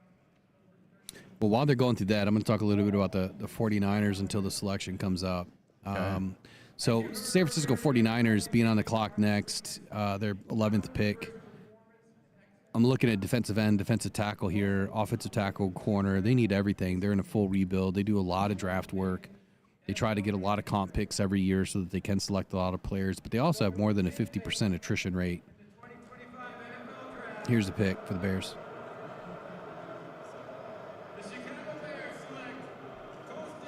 Oh, they went tight end, Colston Loveland but they from went Michigan. Colston Loveland. Wow. So right position, wrong player. I can't believe this one. So obviously Ben Johnson did a lot of work on Coastal Loveland while he was in town, huh? Yeah, he got his Sam Laporta. Yeah, that's what he's looking for. That's exactly what he's after. He gets his Sam Laporta. Yeah, it makes sense. They don't get Jeanty, but they have to go with the next true option here, which it's hard to find really good tight ends. I think that Tyler Warren was a better pick here, but exactly right. Coastal Loveland, more of a pure pass catcher. Tyler Warren's more of a blocking tight end, so they're probably going to look for him to get more downfield, more so than doing. I don't think Colson's a good blocker. Now, back to the 49ers here. So depending on what's available, I'm just going to walk through it. Particularly, I think that if one of the top 3 tackles makes it here, finding a successor for Trent Williams, who could play somewhere else on the offensive line for the time being, would kind of seem ideal to me. Kyle Shanahan's always shown a willingness to kind of make it work, if you will, with less on that offensive line, but believing in his own ability to manage that. And Chris Korchak's defensive line, they're losing quite a bit with Leonard Floyd, Javon Hargrave, Malik Collins, and then another player who's seen to be a particularly good fit here in an attacking scheme with Robert Saleh, back aboard this team as, part of the defense. I think that Ole Miss's Walter Nolan would have made a ton of sense here. But the news on Walter Nolan, some red flags popping up. I'm probably not going to go Walter Nolan here. I think that could be a bit of a reach anyway at number 11. I think that Walter Nolan probably belongs a little bit, in the last third of the first round, if that. But, if they're okay with it, they're okay with the football makeup, questions that he has, and he's seen as a bit untitled, if you will, but he's done fairly well in his meetings, then you take the player that you want, which would be Walter Nolan. He's certainly worthy. I think that talent-wise, you can't beat him, and he makes a lot of sense. But is he in the same neighborhood as Mason Graham? Some say that he is. I think the weakest link here is the defensive line for the San Francisco 49ers. I think that they're facing a very critical challenge with their defensive line, currently projected to be one of the weakest in the NFL. The projected starting defense is Nick Bosa, Jordan Elliott, Evan Anderson, and Yurdo Gross-Matos, and it's considered bottom 5 of the league here in 2025. The team did release some key players this offseason, and that included the Javon Hargrave, the Malik Collins, and the Leonard Floyd. So to me, that's like need number 1. Now we have to match it up with BPA. So taking a look at my board, you still have Jalon Walker. You still have Jahdae Barron, which they are definitely in need of a cornerback. Colston Loveland was number 14 on my board. He is now gone. Mike Green here at number 12 on my board. Oh, man, this is tough, but you still have Mykel Williams. You still have Jalon Walker. You still have Jahdae Barron. You still have Mike Green. I think the 49ers are going defense. And I think with the losses that they took, defensive tackle makes more sense, but I don't see a defensive tackle right now that is higher than these edge rushers or these outside linebackers in the scheme that the 49ers run. Jalon Walker makes a lot of sense. I was saying Jalon Walker the last couple of picks. I'm going to stick with it. So while you're sticking with Mykel Williams every pick until somebody picks him, that's what I'm going to say about Jalon Walker until somebody I'm taking picks him. Jalon here. I'm going to get off of Mykel Williams. Oh, yeah? Okay. Yeah, I was going to hold tight to him just to make sure the Lions could get a crack at him, but I think it's going to be Jalon Walker. I wouldn't mind seeing Jalon Walker in Detroit either, or Jahad Campbell. Yeah. I think Jalon Walker makes a lot of sense. Here's the other sense though. If they are going to go offense, just for grins, right? If they are going to go offense here, I think Tyler Warren makes a lot of sense too, because they've got an aging Kittle. There was some rumors popping around that Kittle wanted a new contract, was kind of crying about it, and then Kittle put out a little tweet storm and said, "You've got the wrong source." Essentially saying, "Look, I'm not asking for these things." So, do you upgrade the tight end room knowing that Kittle either A, doesn't have much time left, or B, you're going to want to get rid of that contract? Yeah, what if the other tight end goes next? Yeah, I think there's a high likelihood you could see both tight ends go back-to-back. I think that it would fit the 49ers. So my offensive pick here is Tyler Warren. My defensive pick is Jalon Walker. Yeah, and Kittle can't play forever. No, no, he can't.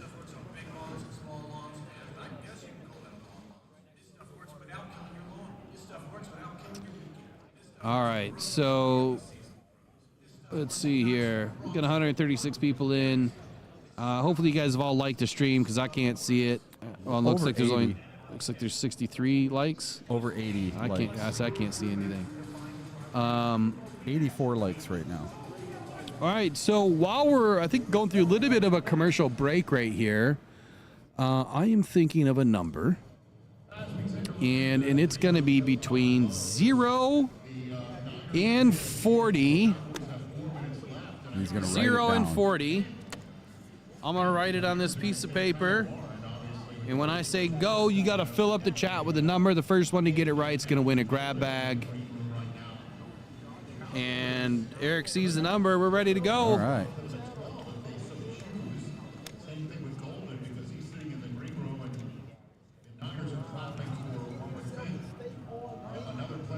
Nothing yet. You guys are all over the place. Nothing yet. I still don't see it. Come on, y'all. This one's easy. Holy, look at those numbers flying. This one's easy. First grab bag of the night. There it is. Lanner X420. Looks like he was the first one to get it. Number 11. Let me go back and verify. We need the, hold on. While I'm verifying here.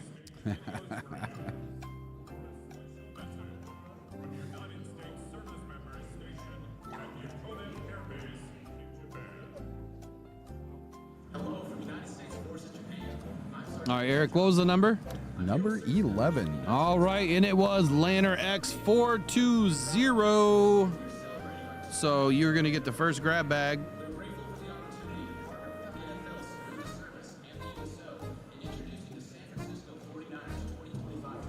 Hey, I'm going to go grab my notebook. I'm going to grab something to eat. So you're on your own for number Right. 11. So who is next? Let's see right now. It's the 49ers. Here comes the 49ers pick right now. Oh, they're going to have some. Oh, Roger Goodell is just going to come up. Let's see what he's got to say. Thank you to our men and women who serve in the United States military for your sacrifices to defend our country's freedom.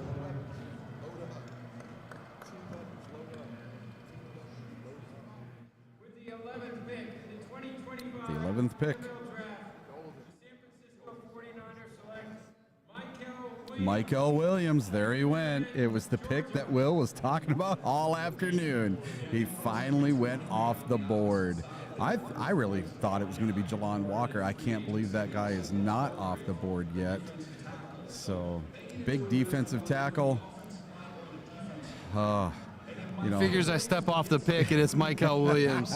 For 1 minute. Grabs his notebook. So what do you guys think? We got the Cowboys up next. So the Dallas Cowboys, their biggest needs are wide receiver. They need someone to provide a strong complement to CeeDee Lamb.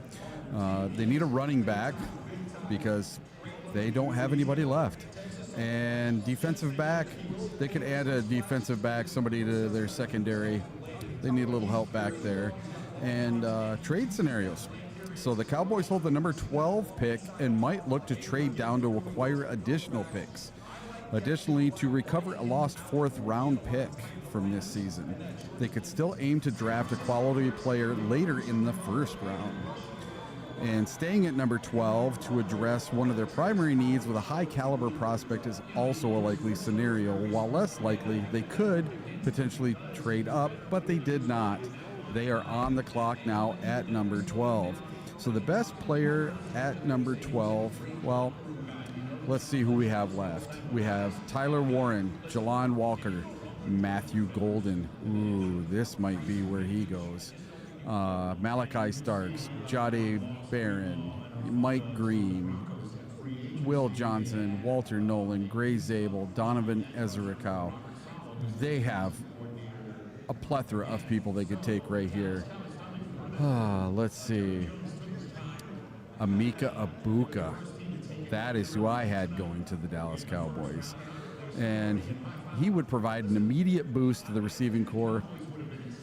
You know, he'd immediately provide Dak Prescott with another high-level receiving threat opposite of CeeDee Lamb. And it would address a serious need for the Cowboys. His separation skills could be a major asset to their passing game. And some reasons for not taking Egbuka would be the Cowboys have other notable needs, particularly at running back and in the secondary. They might opt to address one of the positions with the top prospect at 12, especially if they believe, oh, here it is, number 12. The Dallas Cowboys select Tyler Booker. Ooh, the guard from Alabama. Now, I know the Lions had met with Tyler Booker, had him for a visit, and So what do you think of the Cowboys taking Booker? they need somebody to help protect for Dak Prescott, but they get Tyler Booker out of Alabama, and I know a lot of people had him picked to go to the Lions. A lot of mock drafts had Tyler Booker going to the Detroit Lions.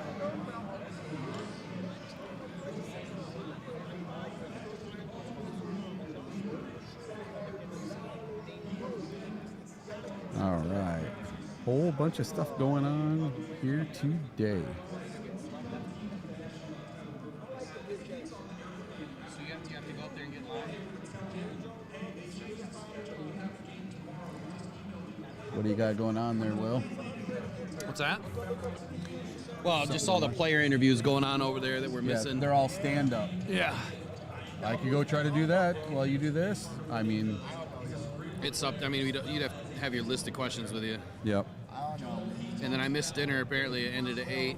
Oh, really? Yeah, Are I'm they gonna have to having- go fight the crowds. They said they'd have more food all night. And there's a sign that ended at 8. I didn't see the sign. Oh. Yeah, that's kind of poopy. It's all good. I don't need the extra weight anyway.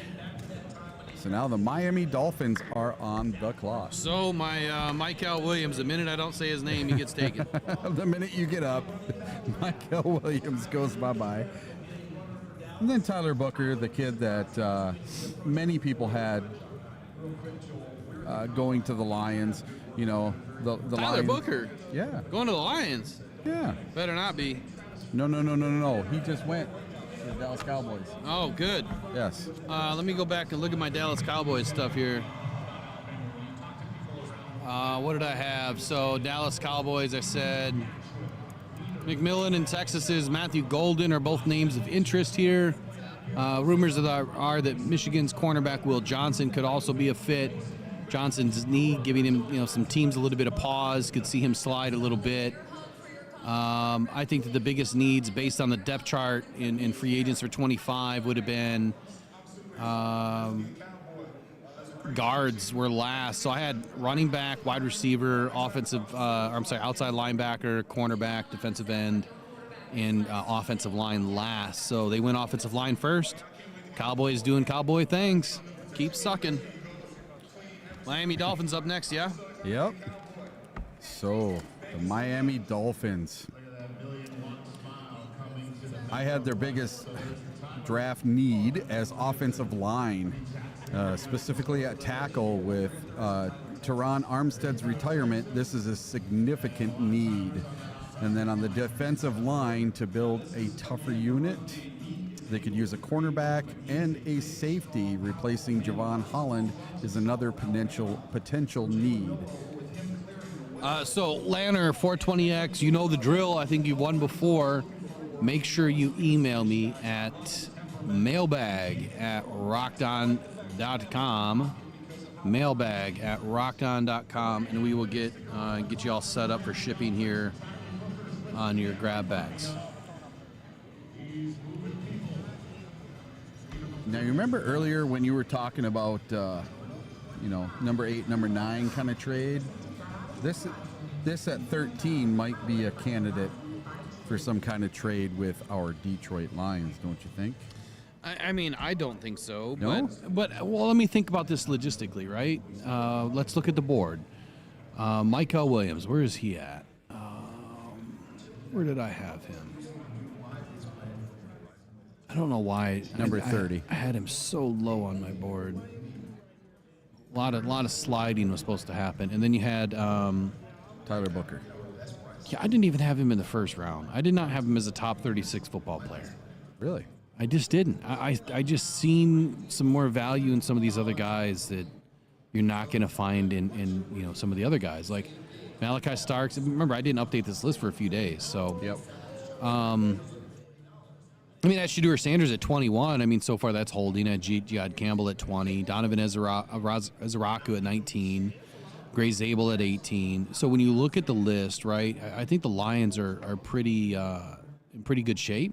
Yeah. If you're looking to grab an offensive lineman, yeah, you still have an opportunity that Gray Zabel makes it all the way to you. But Shamar Stewart, Nick Scorton, Tyleek Williams, Derek Harmon, TJ Sanders. I mean, if you're thinking wide receiver, you still got Emeka Egbuka on the board. Oh, man, could you imagine if the Lions got him? I didn't even think of him Golden as a is, possibility. I think Golden is the perfect fit for them. So the pick is in for the Dolphins. So on the Dolphins, look, they have a lot of needs, and I think that they're a team that's in the midst of a soft reset, I guess you would say. And one area where rival teams have seen Miami doing a lot of work is with the interior defensive linemen, and one name in particular that's come up for them was Michigan's mountain of a man, Kenneth Grant.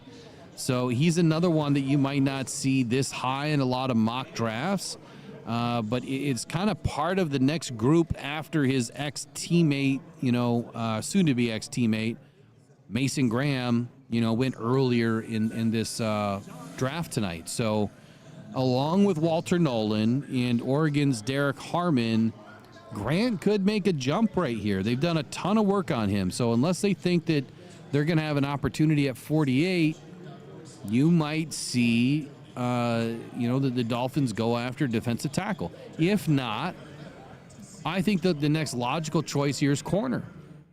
Because looking at my board, I got defensive tackle, offensive guard, offensive tackle, corner, and safety. So, and then looking at my board over on this side, when I'm looking at it, I'm like, okay, defensive tackle, if I'm going to take somebody, Walter Nolan is the first off my board. I don't even have Grant, but 28? So he's still in the first round. It makes sense. If you're looking at, a tackle, you still have Donovan Jackson, who could be a tackle. I think he was better suited at guard. And you have Josh Connerly that was a tackle. So there's still a tackle here. But I would go defensive tackle just because I think that position is better than the other offensive tackles that are on the board right now. But then corner. So corner makes a lot of chance because you still got Will Johnson and Jahdae Barron on the board. They have to be graded a lot higher than, there's Deion Sanders. He's here. He's in the house. Oh, no, he's at home. At Shedeur's party in Dallas. Yeah, he's at home. So I think that it makes a lot of sense that if they don't go defensive tackle, they're probably going to go corner.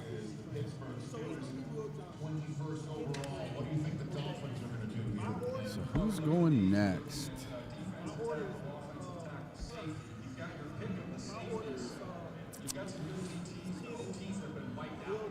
Dolphins are a dumpster fire.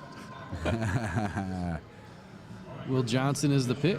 Just remember, don't give it away, but is that your guess or is that the pick? Here we go. Here's the pick.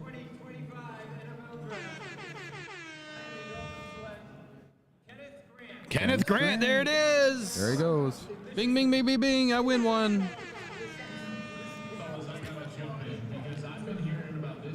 So it makes a lot of sense, right? They did a shnikey ton of work on this guy, and I think that he makes a lot of sense for the Dolphins. We got a Dolphins guy over to our left here. I wonder what he is saying about this pick. Well, Eric, we'll try to get him on. He likes it. He gave me the thumbs up. Yeah, Michigan kid.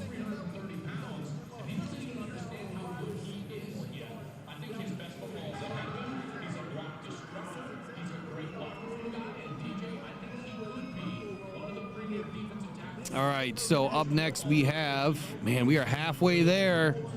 Indianapolis Colts. Look, I've been saying Tyler Warren since the day I was sitting next to Nikki Scorton and the Scorton family at the Combine. I had my first mock draft out, and I said, look, I think that the Colts are going to take Tyler Warren. And this has been getting a lot of action over the last week or so. You've heard a lot about Tyler Warren being the next Brock Bowers in the NFL. So, you know, Indy was linked plenty last year to Brock Bowers, and then he went 2 picks before, and they took Laiatu Latu. And then the Colts could be in play, like for, you know, Tyler Warren again this year. That has been what a lot of people are saying. I've heard him linked to both Tyler Warren and Colston Loveland. Well, Colston Loveland's off the board. So some teams, actually prefer his Big Ten rival over Warren. So I think that Warren is the pick here. If it's not one of those two, I think that the smart bet would be a lineman, either offensive or defensive lineman with their pick here. With Alabama guard Tyler Booker off the board, which I had him mocked here, and who's kind of a real alpha inside, like, you know, with the Tide program. He helped the coaches get the most out of his teammates, you know, like J.C. Latham. Tyler Booker's obviously gone, so I think that with him gone, as a good fit here for the Colts, I think it makes sense that it's Tyler Warren. Theoretically, I think that they could have taken someone like Booker here and double back, you know, in the second round and take a tight end, you know. Could have been Mason Taylor, but I think that there's just more upside with taking Tyler Warren right now and just being done with it. It's really going to help out Anthony Richardson. I think that that's the pick, and it looks like they're coming up to make the selection right now. I'm loving what Brad Hart put in there. Brad Holmes is licking his chops. Oh, man, they're slipping right now. There it is, Tyler Warren, 2 for 2. Yeah, Tyler Warren, there it is.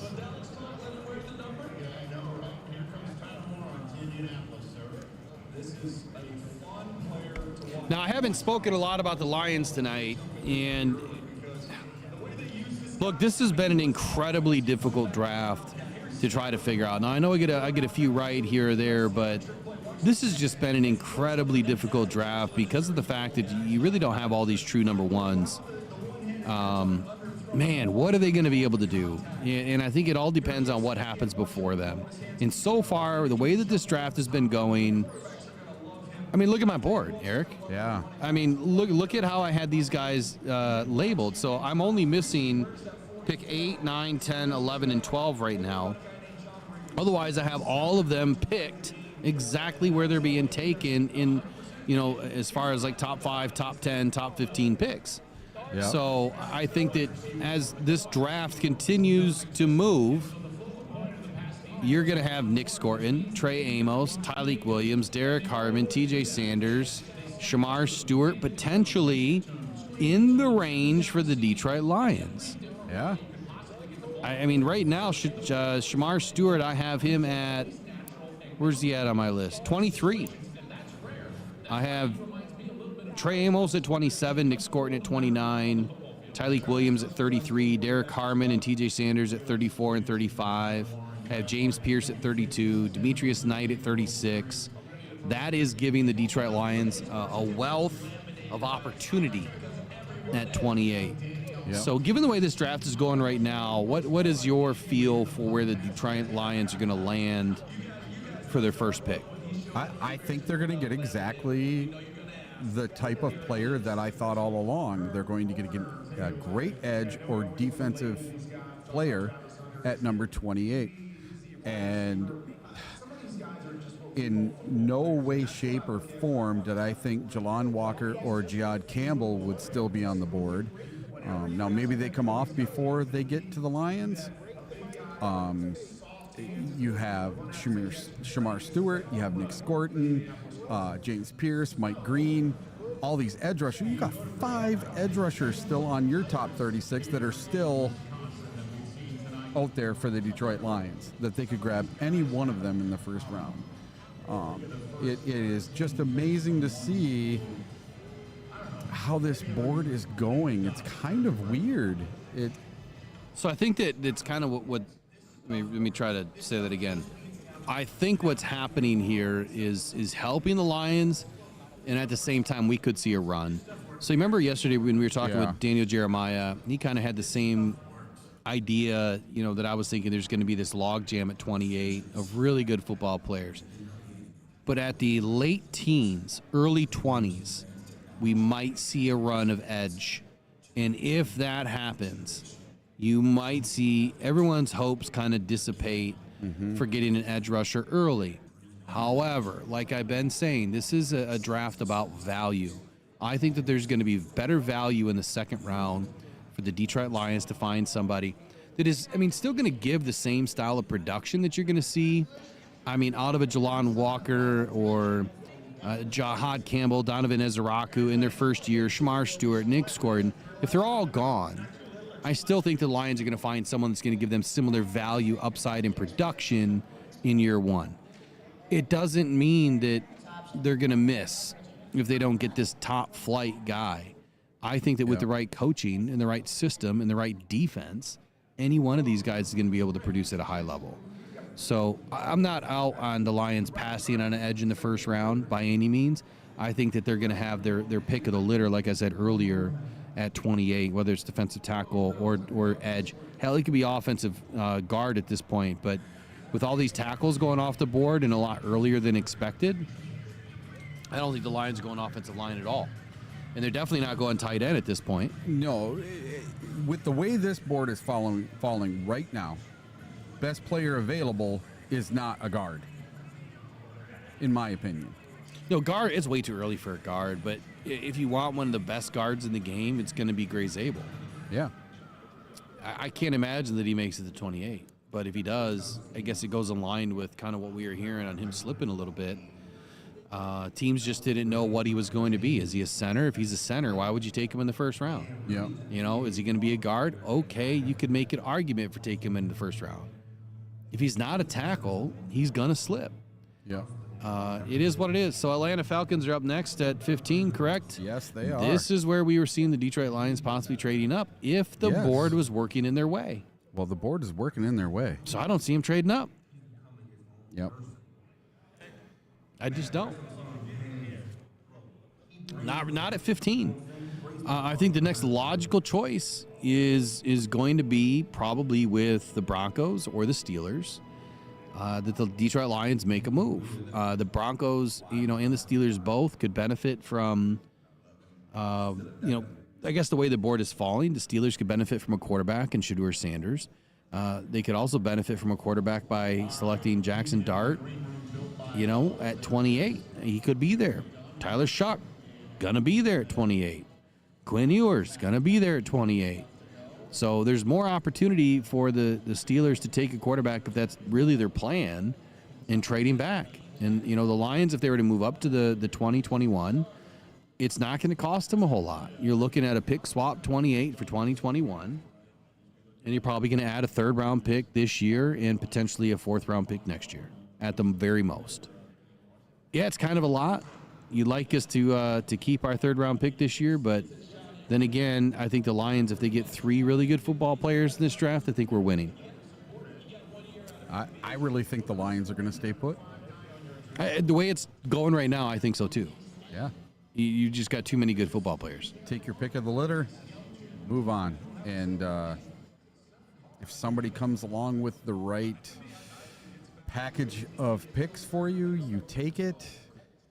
As long as it maybe gets you more of the bulk of this draft, the second round, the early third round, that kind of stuff. Yeah, so Brent, look, man, I don't know why people would mock you over Shamar Stewart. So, yeah, I hear the arguments that he didn't have a lot of production, but I'm sorry. Danielle Hunter didn't have a lot of production either. The biggest difference is Shamar Stewart led the team in pressures and tackles for loss. And if he didn't have either of those two, then I would say that, yeah, maybe there's some issues here. But look, production is just as important. But in my opinion, getting to the quarterback and creating disruption is more important. And I've always said that. You're not logging a sack, okay. But are you disrupting? Are you making the quarterback think twice? Are you making him pat the football? Are you making him make a bad decision? And that's what Shamar Stewart does. He is going to be a amazing run defender from day one. The guy's going to shut down the run. That is what he's really good at. So you've got half of the football already completed in him. He's able to shut down the run. How do you get the rest of his traits to work for him? Well, he has the elite ability, agility, speed, body type and size. He has everything that you really can't teach per se. Now you just got to coach him up and work on his talent to get him, to the quarterback. And I think that that's going to happen for both Nick Scott and for Shamar Stewart. So you can't go wrong with either of them. I think that Nick is more ready to go now. I think that he has a higher floor right now, a little bit lower ceiling. I think Shamar is the exact opposite. I think that the Shamar has a little bit of a lower floor, but a much higher ceiling over time. And that could be a 3-year ceiling, right? Not a 2-year ceiling. It could be a 3-year ceiling. And there's nothing wrong with that either. You have Aiden on the other side. It's not like you need another 10, 12, 15 sack guy. You just don't need it. You need a guy that can help, aid and win. So for the Falcons here, I had edge, defensive tackle, or center. Jelon Walker, I'm going to say. Yeah, I'm going edge here too. Yeah, there goes Jalen Walker, number 8, outside linebacker, edge. Perfect. Going to the Falcons. Yep. So he's number 8 on my board. He is now gone. I got one right so far. There you go. That's all it takes, getting one.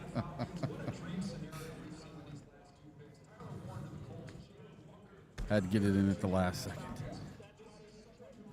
All right, so who's up next is the Arizona Cardinals at pick 16. They have a total of 6 picks in this draft. Again, this is another likely option for the Lions if they were deciding to move up. They've had a good relationship with the Arizona Cardinals after the last few seasons.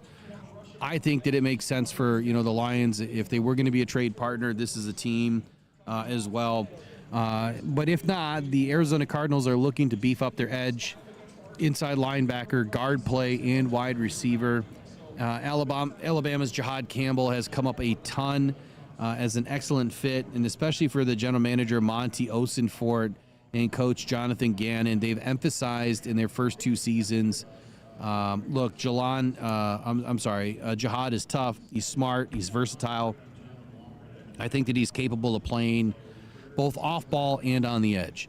The question is with his medical, he's considered a bit beat up in general. Poor medical. He has a shoulder injury that could land him on the pup to start the season, and that's why you're seeing Jahad Campbell kind of drop in this draft right now. He could slip a bit. And again, that's a Brad Holmes guy, right? He's got a shoulder injury. He's going to slip. You're getting high value. That could be where Jahad Campbell ends up. Another Georgia player with a strong football makeup who fit Arizona is Williams. I think that, man, if Williams went here, I don't know. I don't know. Williams, Tyleek? Yeah.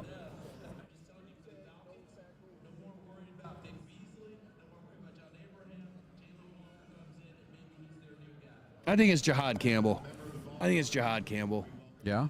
I do.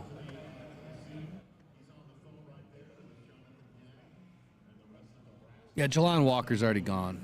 So I think it could be Jahad Campbell. The run on linebackers. Here we go. Well, we were talking about it, towards the end of the teens, that there could be a run on edge, and once the first domino starts, it may not stop.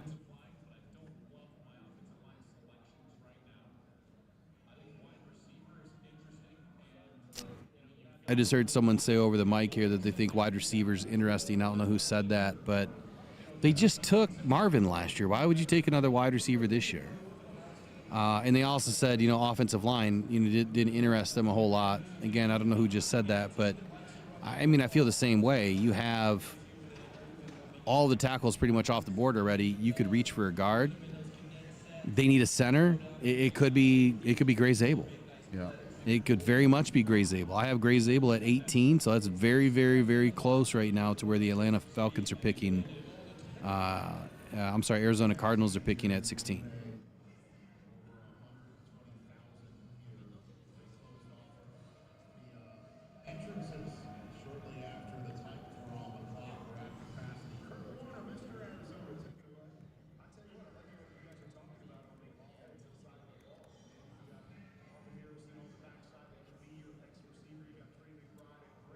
And right now, the Arizona Cardinals would have their choice of any edge rusher they want. Mike Green, Pierce, Shamar Stewart, Nick Scorton.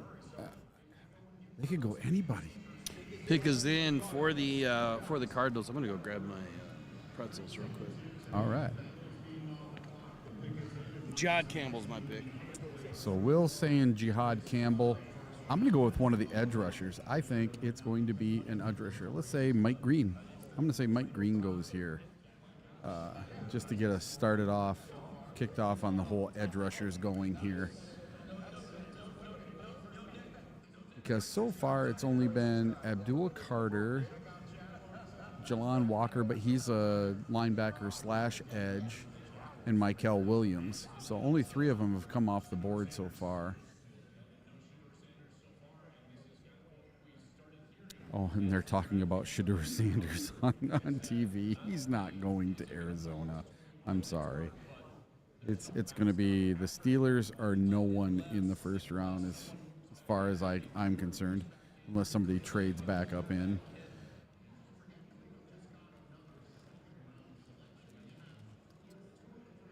Why are they making us wait?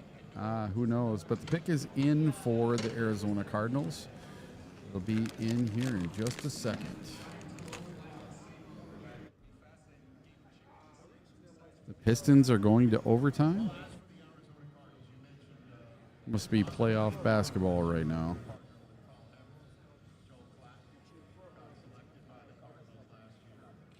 And Brent Lighton says Golden would be a good compliment to Marvin Harrison. Okay, here we go.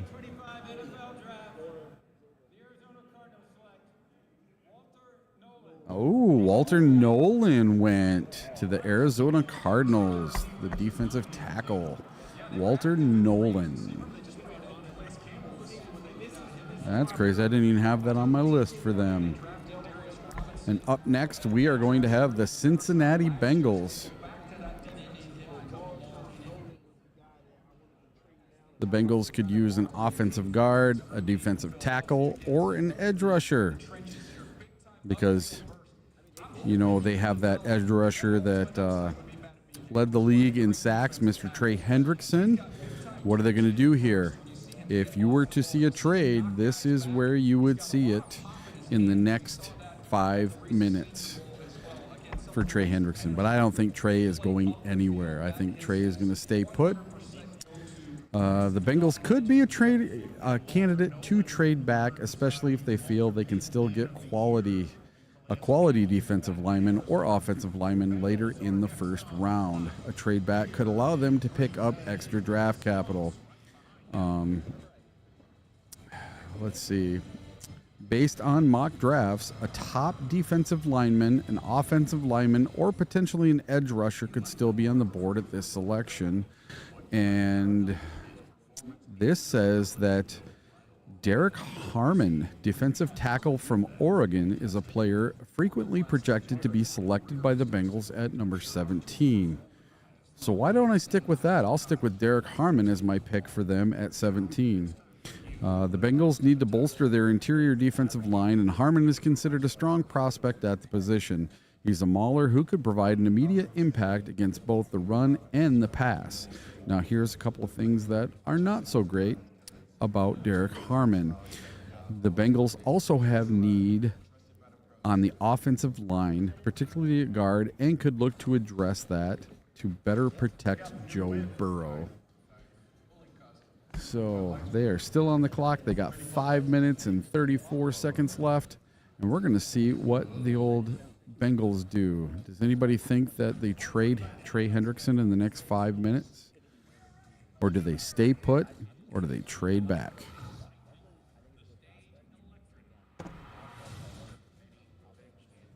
Defensive tackle. I say they go defensive tackle. They'll take an edge. Definitely think that would happen.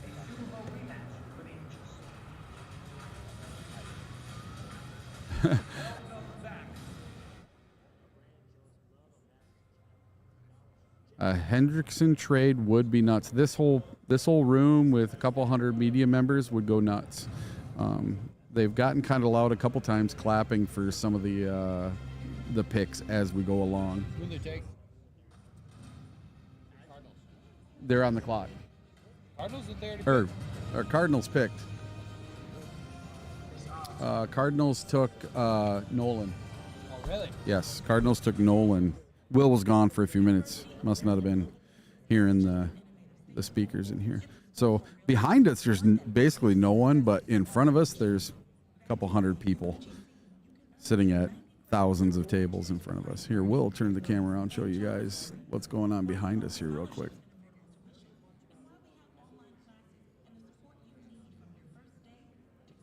You're at the ceiling. There you go. There you go. Yeah, so you can see there's quite a few people in this room. It's not as empty as it looks.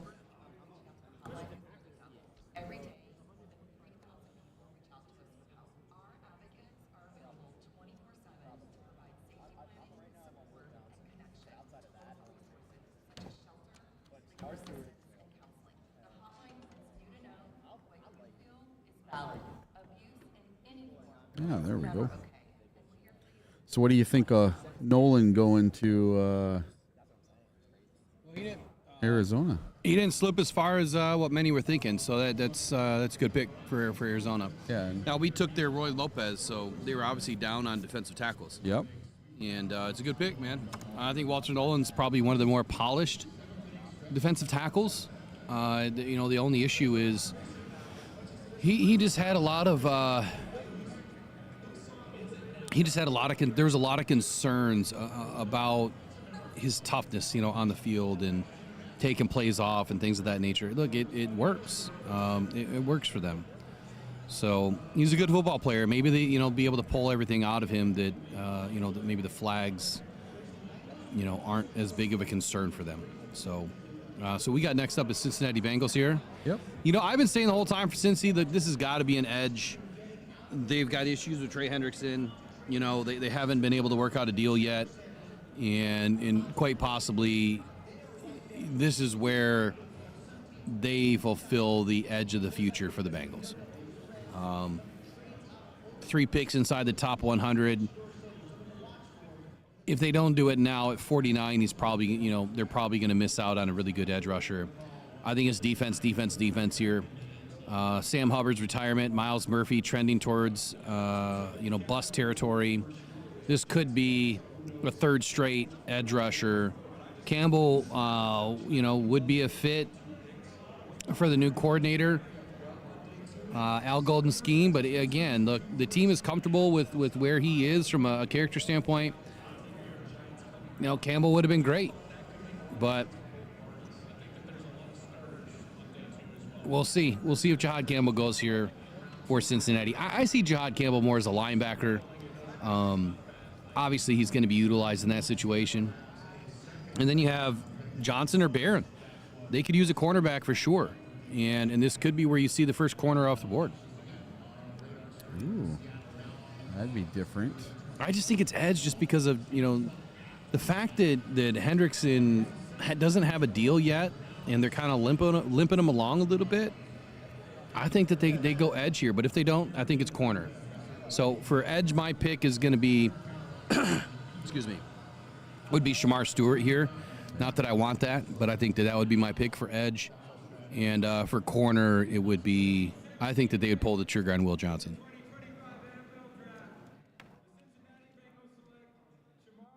I had to open my mouth. You jinxed us, Will. Oh, Shamar man. Stewart off Congratulations, Shamar, man. Too bad you couldn't end up in Detroit, but this is a good spot. This is a very good spot for him to be. So he was here yesterday. I didn't have a chance to walk up and talk to him. Man, congratulations. That one hurts. Man, the Lions could have moved up.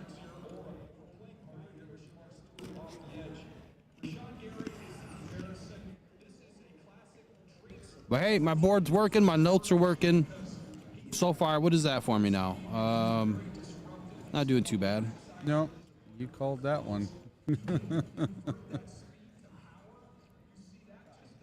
I got 1, 2, 3, 4, at least 5. I know I had another one in there.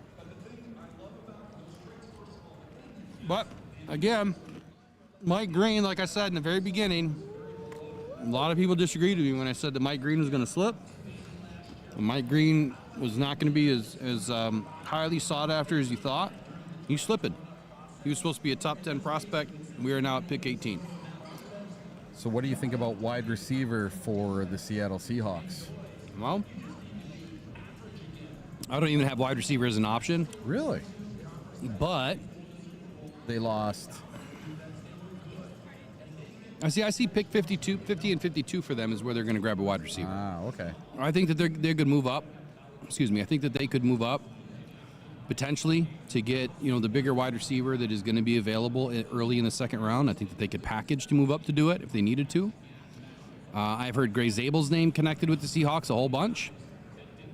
I think that the general manager, John Schneider, through 15 drafts in Seattle, has taken just one pure interior offensive lineman in the first 2 rounds, center Ethan Pochik, and in the second round of 2017. And that said, I think it's a massive need for Seattle now, and Gray Zabel's considered rock solid, as an interior offensive lineman. I think that he makes a ton of sense here. Another name to consider is South Carolina's cyborg of a safety, Nick Emanawari. He could play the Kyle Hamilton role in Mike McDonald's defense. Look, I think that either one of these guys would be a great pick for Seattle. However, edge is also a need out there in the old rainy city of Seattle. But they got a lot of picks, man, especially early. They got 5 in the top 100, 5 in the top 92, as a matter of fact. So they're going to be able to maneuver and get a lot of value in that second round where they can find their edge rusher. Wide receiver for you, though? Yeah. I'm thinking maybe Egbuka. But why receiver? What makes Wide you receiver? think? Well, didn't they trade their best wide receiver to the Steelers? And then their other wide receiver just got signed today. Yeah, he got signed to a 1-year deal. Tyler Lockett. Tyler Lockett and DK Metcalf. Okay, so if I were to break down the receiver room for the Seahawks, they have Jackson Smith Njigba, who they brought in, a season or 2 ago. That's it. Well, they brought in Cooper Kupp this year. Oh. So he's someone that is older, right? He can still facilitate, probably an 800-900 yard season. They have Marquez Valdez-Scantling. I mean, he's nothing to write home about, but he's still sufficient enough and efficient enough that he can provide, adequate depth at the wide receiver position. Let's not forget that they have Kenneth Walker and Zach Charbonnet out of the backfield. So I think that there's plenty of options for them right now that they could possibly pass on a wide receiver until the second round. I'm going defense right here or offensive line. I think that Gray Zabel's the name here for the Seattle Seahawks. All right. And I'm going to say Egbuka. That's my name. That's what I'm going with. I'm going to Gray Zabel on offense. If it's defense, for me, I think that, oh boy, the defensive side of the football, they got Boye Mafi there at the Sam linebacker, Ernest Jones at the right side, Tyrese Knight the left side, DeMarcus Lawrence on the Will side. They still have Derek Hall as a backup. They could go linebacker here. This could be a good fit for Jihad Campbell. I think that's my 2 picks. It's either Jihad Campbell on defense or it's going to be Gray Zabel on the offensive side of the football. All right. Here it is. Who's right? Yeah, it's Gray Zabel. Gray Zabel. That is another dinger for Will Rock. Ding, ding, ding. Oh, boy. Will got it right. I got it wrong.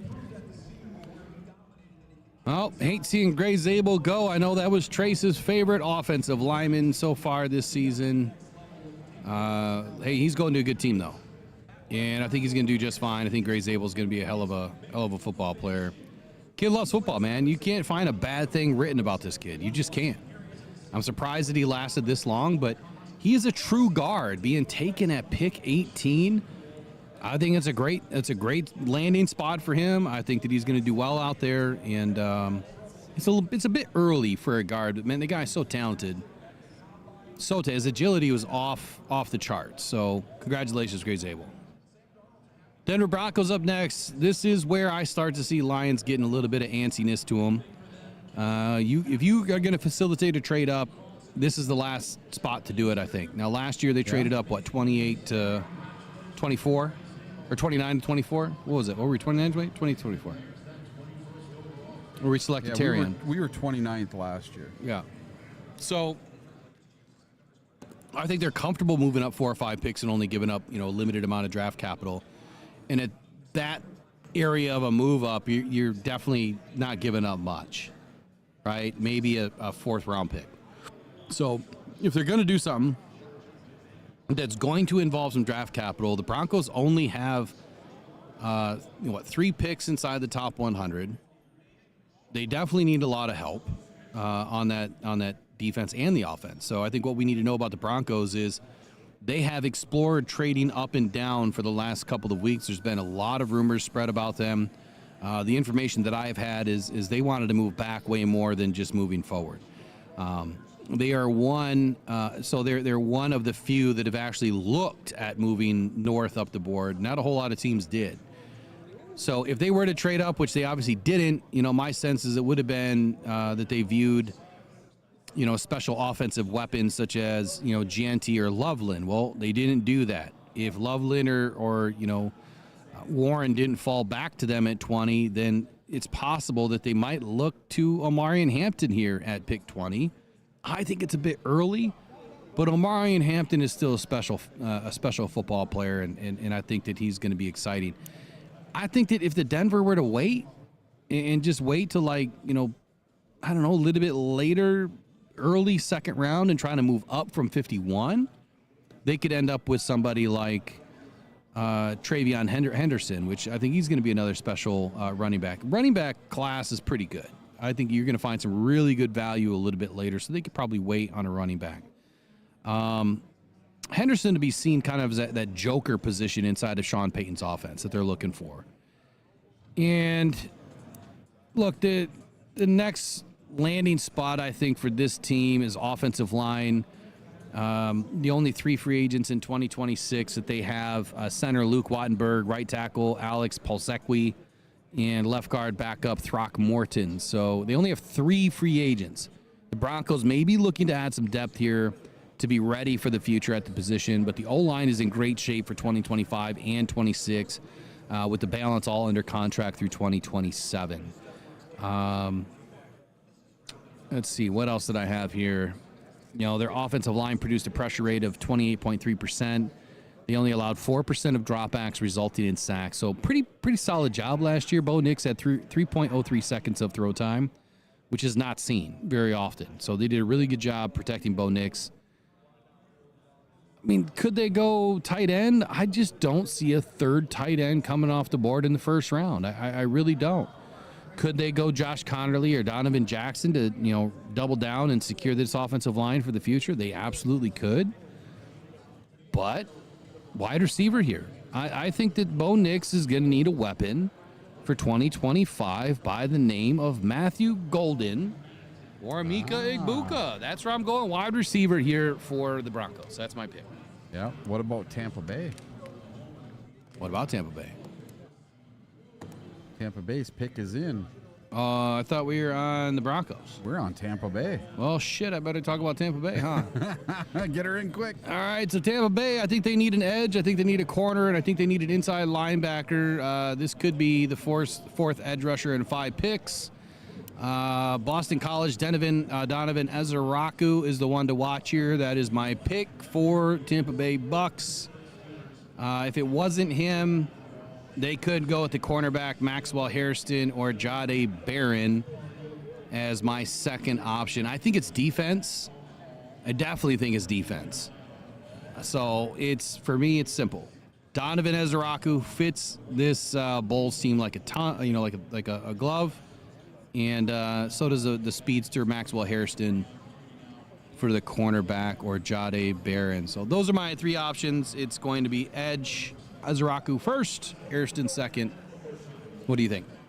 I'm going to stick with Jade Barron on this one, or Mike Green. Let's try those two guys, see what happens. Battery? What kind of battery? What?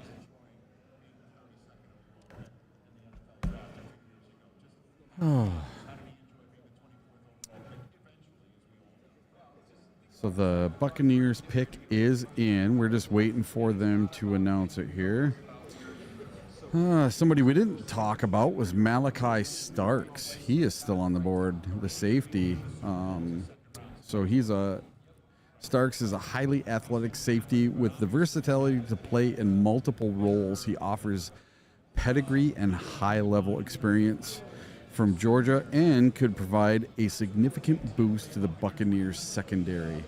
So let's see if I can get that one. Let's go Malachi Starks with safety. I'm hoping another edge doesn't come off the board this early. Here we go. The 19th pick. The Buccaneers select Egbuka. Will got that one right. A lot of people booing. Some people from Green Bay must not like that one. The wide receiver, Egbuka. Neither of us got that right. He was talking about him going to Denver with the next pick. So, wow. On my list for Tampa Bay, I didn't even have wide receiver on the list at all. So that tells you how surprising some of this stuff is for the draft. You never know who anybody's going to take. So now we're on to the Broncos.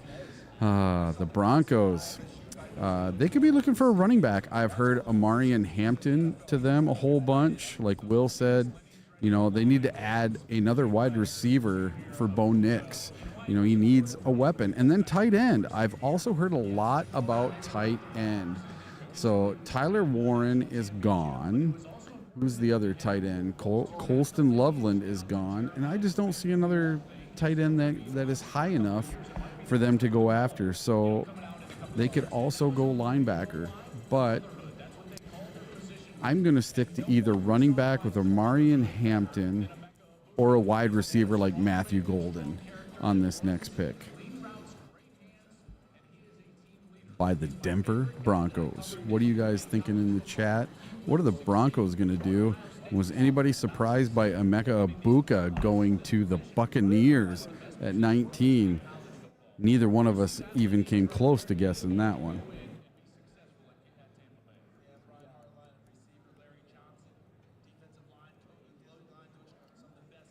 Is there power over there? Nothing over here. I have a power strip over there if you need one. Plug more stuff in.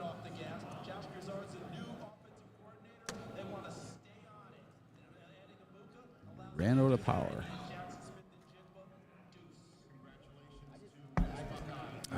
Let's see. So the player most often taken for the Denver Broncos at number 20 in mock drafts this season was Amarian Hampton, the running back from North Carolina. And he has been the number one pick so far in mock drafts, according to PFF. And reasons for this is he has 3-down potential and a fit for Sean Payton's offense. Hampton is considered a 3-down running back with a blend of patience, power, and speed. Analysts believe he could be Coach Sean Payton's version of Alvin Kamara in Denver, elevating their offensive attack. And then a couple of reasons why you shouldn't take Amarian Hampton. So you're going to have to disconnect your Oh, Last stop. okay. You can't just connect anything else. Oh, okay. Oh, be right back.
Crisis averted.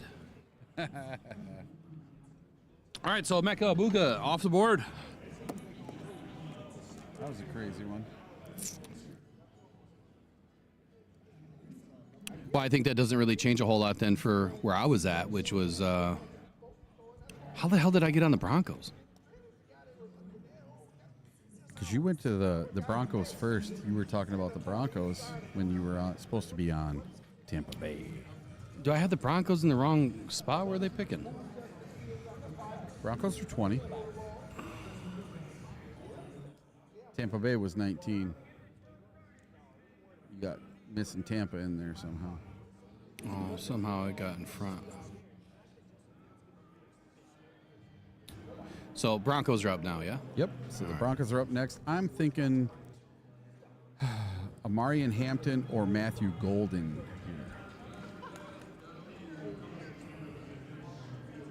Since the tight end they wanted is gone.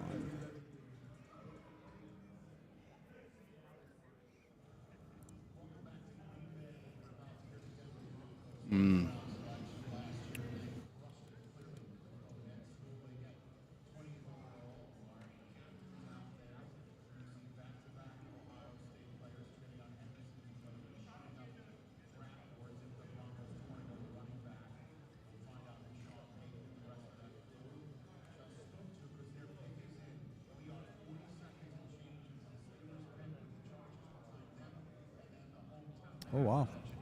The Broncos pick is already in.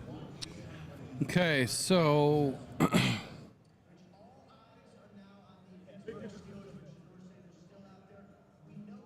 yeah, I'm thinking I'm sticking with my guns here. I had Matthew Golden or Egbuka, right? Yep. Now that Amika's off the board, I think it still makes sense that they go after a pass catcher for Denver. And I'm going to stick with Matthew Golden right here. I don't see another better wide receiver option. I mean, I really love Jalen Knoll, and you know, I think he's a special athlete, but I think it's a little bit early to take somebody like that. Yeah, same with Luther Burden. I mean, Luther Burden is exceptionally rare athlete too, but there's been some drawback on him lately. A little bit too self-absorbed. Ah. So I'm going to stick with Matthew Golden here. They're announcing the draft pick for the Broncos. Marion Hampton is my sleeper pick here.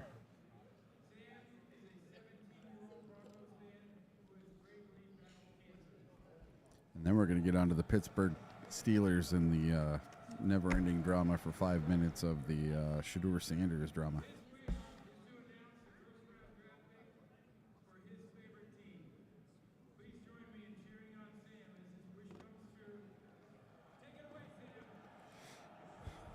What was my second pick for the Broncos? I guess I didn't write it down because I don't have a keyboard. So I don't remember. was it corner, or was that? Oh, they just took a corner.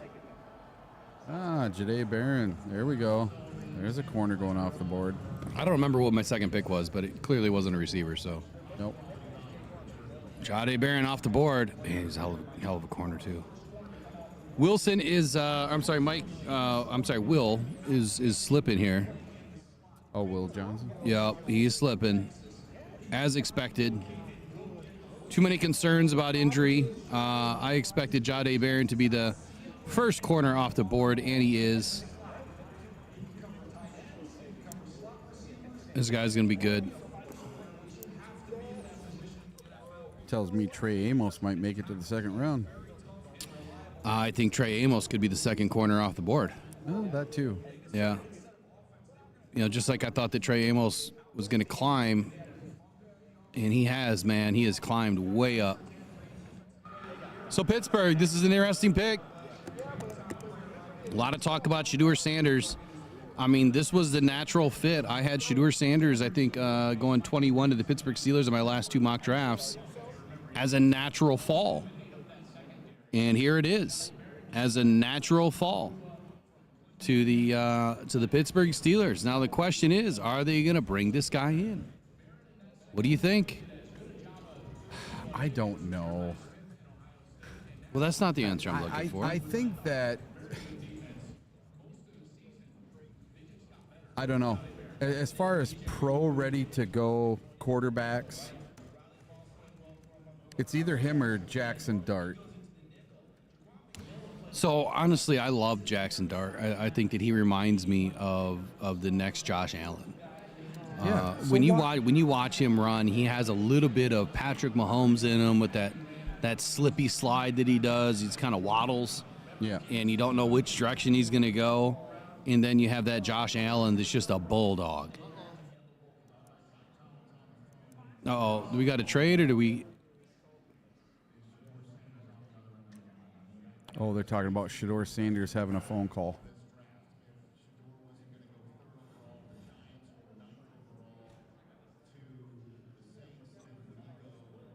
They're not showing him on the phone, though. Pick is in. Is it going to be Shedeur?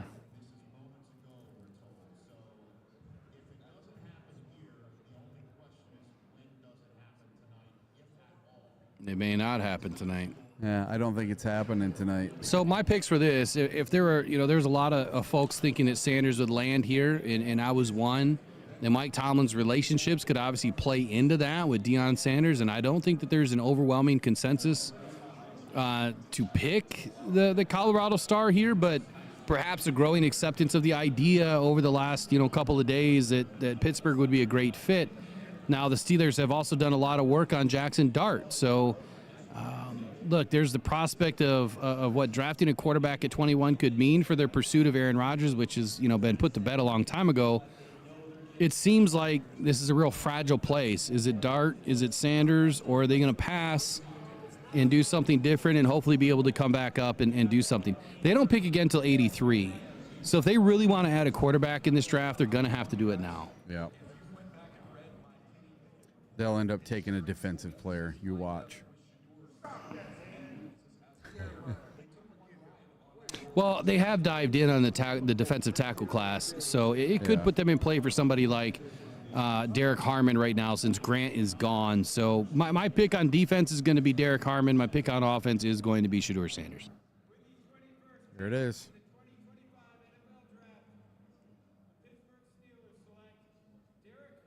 Bingo! Oh, there it is. Bingo. Derek Harmon. Another direct shot by Will Rock. Uh-oh, Shedeur. Wah, wah, wah. You need that sound instead. Oh, it's time to break out the slip and slide. Yeah. Shut down your party, Shedeur. It's time to go home, Sanders. Oh, wait, you are home. All right, the Los Angeles Chargers are now on the clock.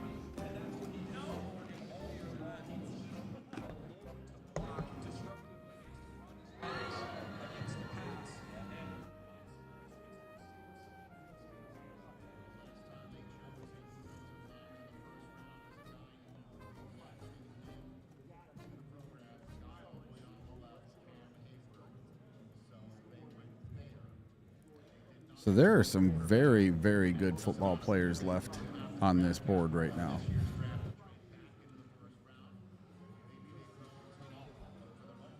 I'm really interested to know what my my mock drafts look like now. Yep. I wish I would have put out my final. These last couple weeks has been crazy just trying to get ready for this. Never can be ready enough. The Steelers did a smarter thing than taking Shedeur Sanders, JC says. Yeah. Yep, Steelers are too smart for the nonsense. And I think that is exactly why Sanders fell. You know, he was the most pro-ready of all the quarterbacks in this draft. He's got the pedigree. He's got the dad that brought him up from the time he was a baby to be the quarterback of an NFL football team. But it's all the BS that comes along with having this famous father is why I believe that he did not get drafted, at least so far. Now, there could be a surprise. Somebody could come back up, bottom of the first round and try to pick Shedeur up. But maybe he's just not a first-round talent. Maybe he ends up slipping to the second or the third. Well, I mean, like I've been saying, and a lot of others too, that Shedeur Sanders would be like the 8th quarterback on this draft board if it was last year. Yeah, and that's not good. That's like 3rd round.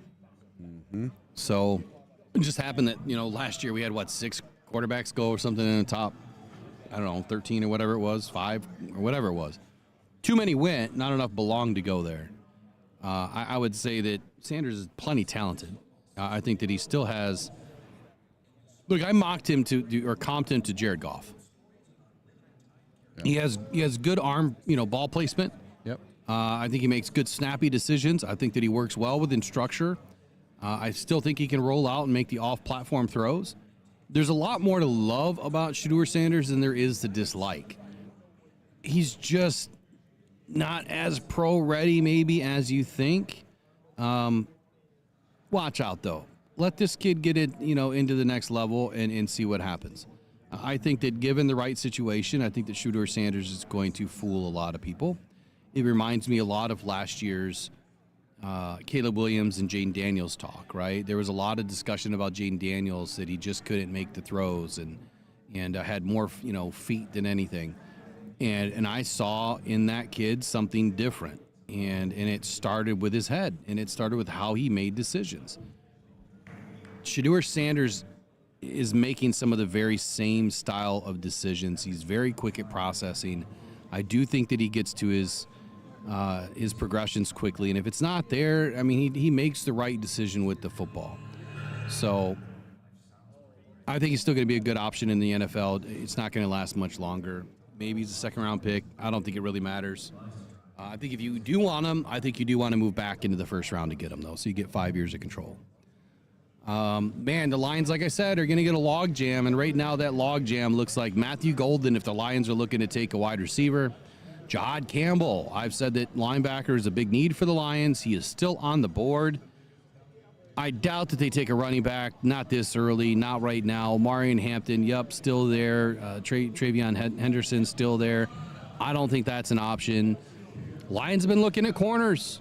Now, if I were to say the Lions hierarchy for what they are looking at, well, defensive tackle was big on the list at 17 prospects. Linebacker just behind that at 15. Tight end was 13. I cannot imagine the Lions take a tight end in the 1st round now. Edge was the 4th highest position that they met with in the offseason, and tied equally with that was corner, and then offensive line was right behind that. So I think that if the Lions are going to do anything here in the 1st round, if they don't trade back, Tyleik Williams is the pick if he's still there at 28. And if he's still there and Donovan Izaraku or Jahad Campbell is still there, I think it's going to be between Tyleik and Jahad Campbell. There's a reason why Jahad Campbell's slipping right now. I had him 20th on my board. I got Tyleik Williams at 33.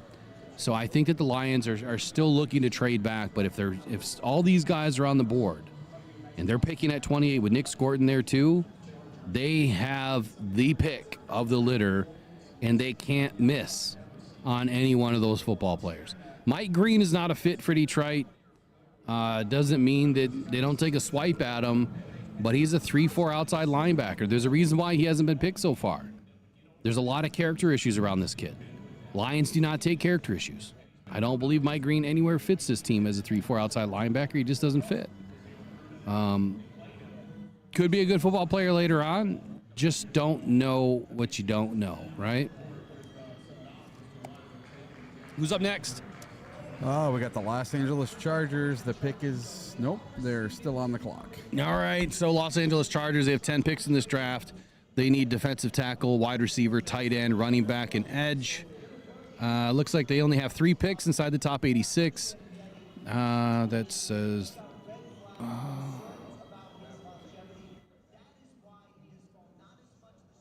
compensatory selection, what is that? 181 from the Patriots, 192, 209 compensatory. Wow, did they really have 4 6-round picks? Wow. Holy cow. All right, anyway, if the Ravens' old strategy can be found for Jim Harbaugh and Joe Horritz's approach here, I think that they'll wait for a really good player to fall to number 22, and that's exactly what they have done. Then listen to kind of everyone wonder how that player fell into their laps, right? I've heard for obvious reasons that both Grant and Loveland were connected, being former Michigan players. Well, they're not there. They're gone. And if they passed on Grant and he made it to 22, then he probably would have been taken, but he's gone. Hampton is another stylistic fit for Harbaugh, though. So could it be a running back here? I think it could be, even though that's not the most impressive need for them. Wide receiver could be a need. Let me take a look at their depth chart one more time. Is the pick up yet? Nope, they got 25 seconds on the clock. They still don't have the pick yet? No, 20 seconds. All right, so if I were to take a look, Najee Harris, look, he's not super impressive. I think Omarion Hampton would make sense. They only have Ladd McConkey. Quentin Johnston has not worked out, and then they've got Mike Williams. It's not a crazy good wide receiver group. Brendan Rice brought in last season. Look, he still can turn out to be a really good wide receiver. Didn't have the greatest of his first years. Tight end Will Dissly just doesn't do it for me. I'm just not, the needle's not moving for me. So I think if they were to do something on the offensive side of the football, it's definitely going to be a running back. You still have Matthew Golden on the board here. That one makes a lot of sense as well. On the defensive side of the football, Deshaun Hand is way past his prime. You could go with a linebacker here. So my 2 picks is going to be Omarion Hampton on offense, and I think that Jihad Campbell on defense here for the Chargers. So the Chargers got their pick in at the very last second. Wow. It almost lapsed on them. Omarion Hampton for offense, Jihad Campbell for defense. Those are my picks. Yeah, I like that. What are you going with? Let's see. Well, let's go Mike Green and... I could see Mike Green because that's Mike Green. I can see Mike Green going here. That's kind of your it's kind of your Khalil Mack number 2. Yeah. Right? Kind of fitting into that box of that 3-4 base defense. I think that's a good pick there too.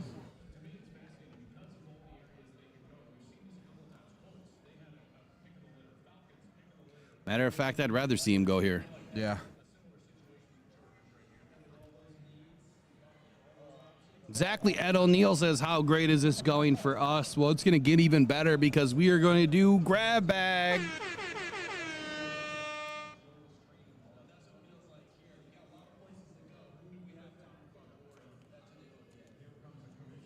You doing a number again? Yeah, I got it on this sheet so I don't lose it. No, but Yeah, I'm going to write it down here. Oh, okay. This one was number 11. Oh, here we go. The Chargers select. And it's another Rocks Lock. Hit it on the head. There you go. Man, I just can't miss tonight. Next time I missed a few. Oh, now we're into the Yeah, we're getting into the shiz now. green and gold puke. Wow. I haven't, don't start putting up numbers yet. I haven't said what the number is. You got to wait. How about this instead? Who are the Packers going to take at number 23? Because this year, they're ahead of us, and they could take a player that we really want to take. All right, I'm thinking of a number of 1 through 40, and go. The first person to get it wins as of right now.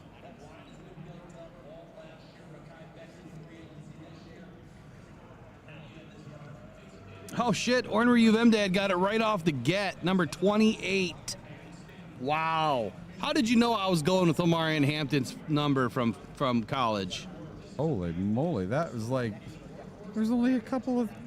That was instant. It was the first number put on the board. Jeez, oh, Pete. Wow. Ornery U of M Dad. Wow, That was good, man. that was fast. That's as fast as you can do it. The blow pack blow chants have started. They're probably gonna milk this one out. Yeah. That's all right. You got to have your time to shine, man. It's their draft. All right, so Packers up next year at 23. Yeah. They've got pick 54 and 87 following. It's only 3 in the top 100. You know what they're going to do. Well, they need a big need here at corner, offensive tackle, edge, and defensive tackle. I think the corner, it makes a lot of sense. I think the edge makes a lot of sense. Offensive tackle, I don't see anybody left other than Josh Connolly or Donovan Jackson. But how on earth could you pass up on Mike Green, right? How could you pass up on Mike Green? What? Or Golden? Golden. They haven't taken a wide receiver number 1. They're still not going ever. to. They're not going to. I think that it's Mike Green.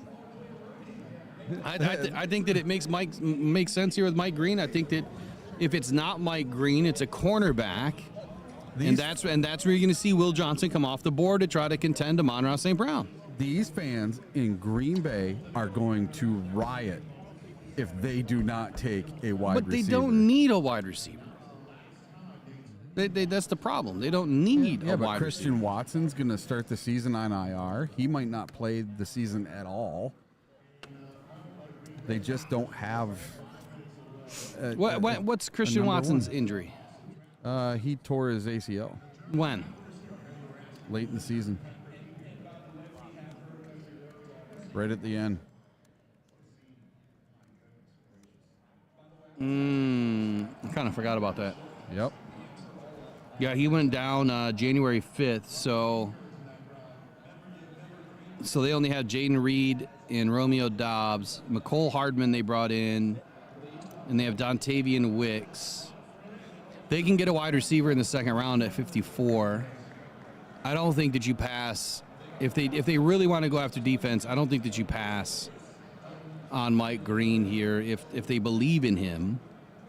But corner, look, they've been talking about getting rid of some of these defensive guys. Like they need a linebacker with Quay Walker. I mean, there's been issues with that. Jair Alexander they've been talking about. So I think it's Will Johnson here for corner. If it's not him, it's Green. I don't think that they take a wide receiver, and I'm just going to go based on what they haven't done for 20 years. Yeah. And it doesn't mean that they don't find one in the second round. I mean, there's going to be some good options. Yeah, on the national broadcast, they're talking about how the Packers refuse to take a wide receiver in the first round. It's funny, isn't it? Yeah. I love it. I'm going to love all these Packer tears we're going to see here in about 3 minutes. Now, the Packers do run a 4-3 defense, so that could be the only issue unless you're going to put Mike Green in as a will linebacker, which I think he's too big. Why would you? Well, I think he's too big for a 4-3 linebacker. Hold on. I forgot his size. Was he like 242? Oh, he's 251. So, yeah, he's too heavy. All right, so I'm going to go corner, Will Johnson for defense. And if it's not him, I don't see another linebacker really on this board other than Jahad Campbell. And that could be the pick. So I'm going to scratch Green. I'm going to go Jihad Campbell. Oh, yeah. Jihad Campbell, or I'm going to go Will Johnson. I'm going to say Matthew Golden or Jihad Campbell. And if they take Jihad Campbell, this crowd's going to be, they're going to be grumpy. Isn't that the player that Grassi wanted was Jihad Campbell? I think so. Yeah, we saw Jihad yesterday. He wanted to come to Detroit. Yeah. Yeah, he was one of the ones that said he'd like to come to him Detroit and Hairston. yesterday. I mean, you know what? That's the other option. Instead of Will Yeah. Johnson, they could take Hairston. Yeah. You know, looking for that speedy, wide receiver. They want to shut down the Lions' offense. You want to win the division first. You got to be able to shut down your divisional, opponents. And they just don't have a good cornerback room. I don't know about you, but it seemed to me yesterday that a lot of the guys they had here invited the invitees to the draft. A lot of them had the same feeling about Green Bay, that there's just not much to do around here. It's kind of boring. Smells like, Cow shit. animal feces. And Jeanty got it right in the portions of his interview that were shown, and a lot of the other draft picks were saying the same thing, that they're kind of hoping in an off way that they don't come to Green Bay. Not much to do, no nightlife, everything closes. It's not a 24-hour city like a lot of the other bigger cities that the NFL is in. So the pick is in for Green Bay. We're just waiting to see what it is. And it's gonna be a punter. Puncher, that'd be so funny. And then coming up next after the Green Bay Packers, it's going to be the Minnesota Vikings with the number 24 pick in the NFL draft. Oh, man. This is the NFC North portion of our draft experience here in Green Bay. Well, I'm going to move off Green Bay for a moment. Let's talk about the Vikings at pick number 24. They need a guard, defensive tackle, safety, and a corner. They only have 4 picks in this draft. 24 and then 97, and then they're on day 3. I think that the Georgia safety Malachi Starks makes a lot of sense here. I would be surprised if the Green Bay Packers take Malachi Starks, but then again, we took their Brian Branch, we took their Terrion Arnold. I think that they're hungry in Green Bay for a DB. But Malachi Starks, if he slips past Green Bay, could make great sense in Minnesota. He's another Bulldog defender in this year's class, joining Walker and Williams. And I think that he also projects as a future captain, character-wise at least, in the next phase of his life. He's widely seen as an outstanding fit for Minnesota. Here's the pick for Green Bay.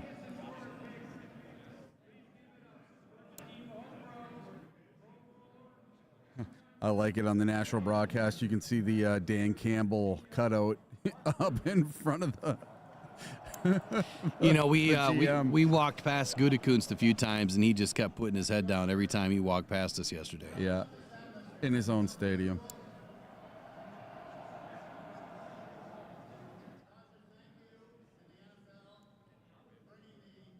Oh, he's probably going to talk for 5 minutes. This is the best draft in the history of the NFL. Was in Detroit, not in Green Bay. I'm sorry.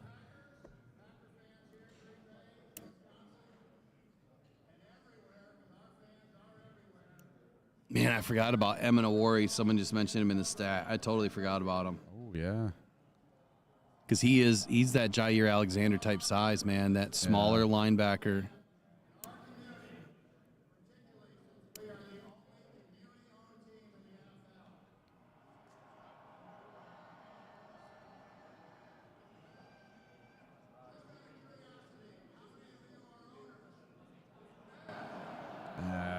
Yeah, right. Oh, we are. Yeah. We are. We own them. Yeah. We own the Packers.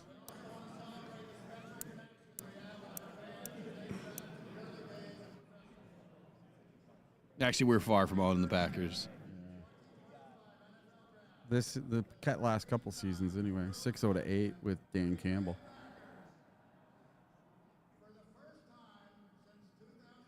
They're taking a receiver. They're taking a receiver. I told you.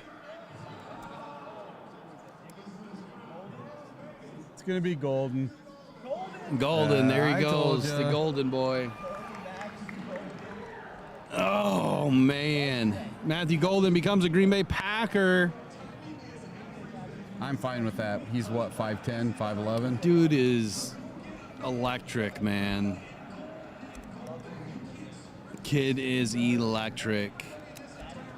Come on, Ross St. Brown is short too. Look what he does. Yeah, I know. You know? He's only what, 5'11" and a he's half? 6. He's 6 foot. He listed at 6 foot.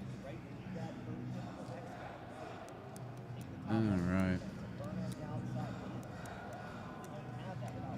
Man, Matthew Golden. Oh, wait, I didn't get that one right. I can't turn that one red. No, I got that one right. Yeah, but I'm not counting Turn that yours. one like blue. Oh, Eric got one tonight. So back to the man, we are just a Minnesota few Vikings. picks away from the Detroit Lions, which means we have to do another grab bag. All right, I'm thinking of a number. And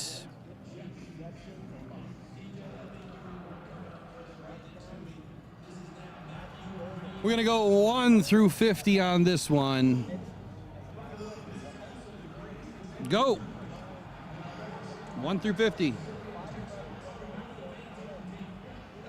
Eric Dallett got us kicked off with 33. No one's picked the number yet. Oh, there it goes. Peter Van Laarhoven got it with 44. Man, you guys are getting it way too quick.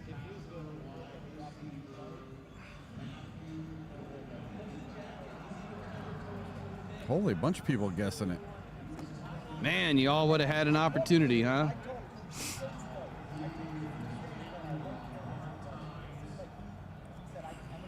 Oh, I see why they stalled out. They had to make the jersey they had get his to have name him. on it. You knew that the Green Bay Packer pick was going to take 20 minutes. Yeah, it's all good. So Minnesota's going to get like half a second. All right, so this is okay, right? I mean, so they didn't beef up their defense in the first round. No. Lions beefed up their defense with DJ Reed. They have Terry and Arnold coming through year number 2. Locked up Kirby Joseph, Brian Branch coming back, obviously into year 3, and Ennis Rakestraw entering year 2. And if you heard Brad Holmes throughout the meetings this year, the one thing that he kept on saying is that they expected a lot out of Ennis Rakestraw. So if Ennis Rakestraw was healthy last year, we probably would have saw him a whole lot more. I'm feeling good about our DB room. Yep. I don't think that the Lions go DB. Even with Will Johnson on the board, I can't imagine that they would go Will Johnson. Nope. But an injured player, a lot of injury history, why wouldn't that be a Brad Holmes pick? At least that's the common, thinking here is that Brad just loves to take all these injured players. Look, you don't have to take an injured player to pick 28 if they fall to you. You just don't. Why would you? You don't. You take Trey Amos if you want a DB. You don't take Will Johnson. You don't take a player that's injured that much. But let's think about this right now. Okay, we're on pick what, 24? Yep. 24, 25, 26, 27. There's 4 picks in front of us. Right now, the Lions are guaranteed to get one of Mike Green, Donovan Ezraku, Jihad Campbell, Nick Scorton, or Tyleek Williams, or Demetrius Knight, James Pierce. Yep. They are guaranteed to get possibly one of the best edge rushers in this class. Yep. What do you think about that? Well, I didn't think that most of these guys would still be around. I thought there was going to be a big run on edge. I thought they were all going to be gone, especially after Shamar Stewart went. And I don't know if, when you heard Brad Holmes talking about Ennis Rakestraw, I don't know, did you see the pictures of him working out yesterday with the Lions? He's bulked up. He's put on 10, 15 pounds of muscle. It looks like a different player to me. You wouldn't even recognize Ennis Rakestraw from the thin little straw man he was last year to what he is this year. He was definitely the Rake Straw man. Yes. So read my board there from pick, let's go pick 27 back. 27 back. So we got Trey Amos, Josh Connerly. No, Donovan. 27 back. Oh, 27 down. So we're going to go Trey Amos, Nick Scorton, Trey Amos. Well, Trey Amos is not supposed to be there twice. Ah. I don't know why he's there twice. Yeah. And He's supposed to be there at 31. James, So go back, go 29 back. Okay, so we got Nick Scorton, Trey Amos, James Pierce, Tyleek Williams, TJ Sanders, and Demetrius Knight. So I expected the log jam.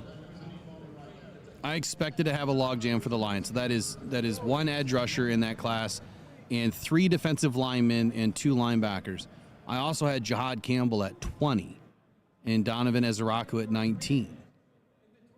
Oh, the Vikings pick is in. I think it's a corner. Will Johnson.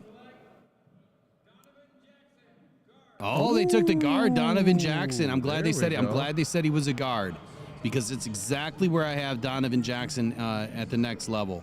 He played guard his first 2 seasons at Ohio State, and then last year there was some injuries, and he moved to left tackle for like the last, I don't know, half of the season or whatever it was. He did not play as well as tackle. He's listed at tackle coming into this draft, and now they've shifted him to being a guard at the next level. I love that pick with Donovan Jackson going to the Minnesota Vikings. I'm glad it wasn't one of these other edge rushers. But again, man, is that speaking to what people think about these guys here? Will, I absolutely love that pick by the Minnesota Vikings. Guard was my number 1 choice for them. You want to know why I love that pick? Because I didn't want him going to the Lions. Donovan Jackson? Yeah. Why? That's just like I was telling you earlier. That's the non-sexy, non make me excited pick. I want a defensive edge or tackle or linebacker in this draft. That's what I want to see. Somebody fun to watch on Sundays on defense. That's what I want to see for the Detroit Lions. So with this log jam, are we expecting that the Lions are just going to trade back now? Which, I mean, it's something that I've been saying since the very beginning of this draft. It could still be very possible. Dude, it might happen, because if there's 3-4 real good quality edge rushers left, and let's say the Browns want to move back up with the Detroit Lions. The Browns own the 33rd pick, day 2, pick number 1. What a perfect spot for the Lions to trade back and get the first pick in the 2nd round, plus some other stuff. Because what did the Browns do today? They wait a second. Up. The Giants just did exactly what I thought they were going to do. The Giants just traded with the Texans. They moved up to 25, and the Texans now get pick 34 and 99 and a 2026 3rd-round pick. That is exactly the comp that I thought that it would take to move from that pick to 28, was a 3rd and a 2nd or 2 thirds. And that's exactly what they got. Why didn't they trade up with the Lions, man? Maybe the Lions weren't buyers for 2 thirds. Yeah. Why wouldn't they have been? What's going on, Lions? They must really like their guy at 28. So who are the Giants going to take? I think it's going to be either Jackson Dart, Jalen Milroe, obviously, or Shedeur Sanders. Which one? Honestly, I like Jackson Dart better than all of them. Yeah. But Jalen Milroe's got some upside. He's got some upside. I tell you, talking to Jalen Milroe yesterday, I really like that kid. He's totally humble. He's super smart. I mean, he excelled at academics. Way smarter than I am. He's an academic all-star. Yeah. And I mean, the kid's one of the best runners of the football that they've ever seen at the quarterback position. So someone in the chat said it looks like the phone rang for Dart. I don't know where they see that stuff. I don't either. Is that on Red Zone or something? Where's that at? Oh, there. I think they're making stuff up. Because we're with or ahead of everybody right now. Yeah, but I don't know where you would see that. Was that on NFL Network? What is it on? ESPN? Yeah, let us know. Are they showing the guys at their homes like sporadically? Ole Miss ties with the Giants. ESPN is what Peter Van Laarhoven said. Oh, Trey sees it on X. What? Looks like it might be Jackson Dart. Oh, Jackson Dart's my guy, man.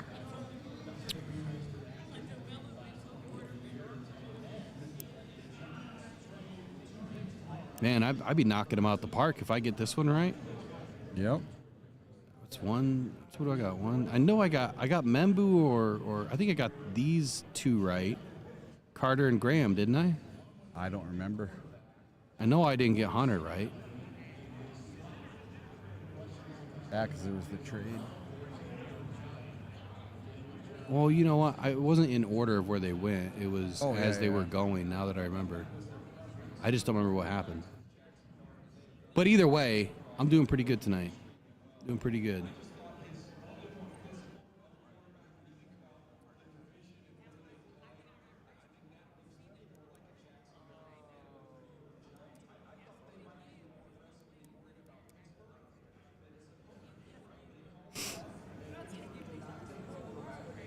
Man, you know, next year we're just gonna have to pick live bets. Yeah. Pick live bets while we're doing this. But so that was a crappy thing. So we get into Wisconsin and you can't make any bets. Nope. So I'm screwed because obviously I can't ask Megan to do it. She's not gonna know how to do it. Yeah, my wife's. And Nope. you know, it's like I don't even know how to do it half the time on these stupid sites. But by the way, big shout out to my Megan, man. She's always fully supportive of everything that I do. So love you very much. Thank you for always being supportive and watching my little dream here come true. So thank you. Yeah. Same thing with Angela. She asked me what I wanted for my birthday, for my 50th birthday, and this was it. I told her I wanted to go to the draft for a week, so I'm at the draft for a week. One of these days we're gonna have to get together. So Eric and I, we were talking. Was it this morning or was it yesterday? We were talking Yesterday. about doing the Lions, doing the Lions YOOPERLITE hunt, and we'll have some more information about it next week. I just see that the Falcons have now traded and they're on the clock. Yep. So hold on a second. The Giants traded.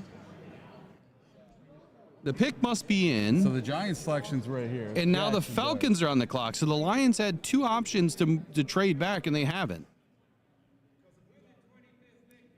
Jackson Dart here. Come on. Jackson Dart. That's There he is. another Rocks lock. Dart. Oh, you should hear this room. Wow. A bunch of oohs and ahs around the room right now. Great work, man.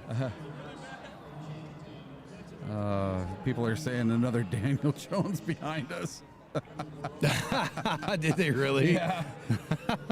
So just so we're clear here, I didn't have Jackson Dart in my top 36, but he is someone, you know, like I had Milrow in here, and I didn't have Milrow. I'm sorry, I didn't have Milrow in here. I didn't put any of the guys that I felt trade ups were going to happen. Well, let's add Jackson Dart. Oh, I can't add him. Yeah. I No can't. keyboard. You can't do squat. You know what? I can do it on this computer though. So who's on the clock now? Falcons are on the clock. The Falcons again. Jeez, oh Pete, what do they need? They just Well, this is weird to me because the Falcons didn't have any. Didn't they have how many draft picks did they have? they only had 4 or 5. No, that one might have been the Falcons, right? So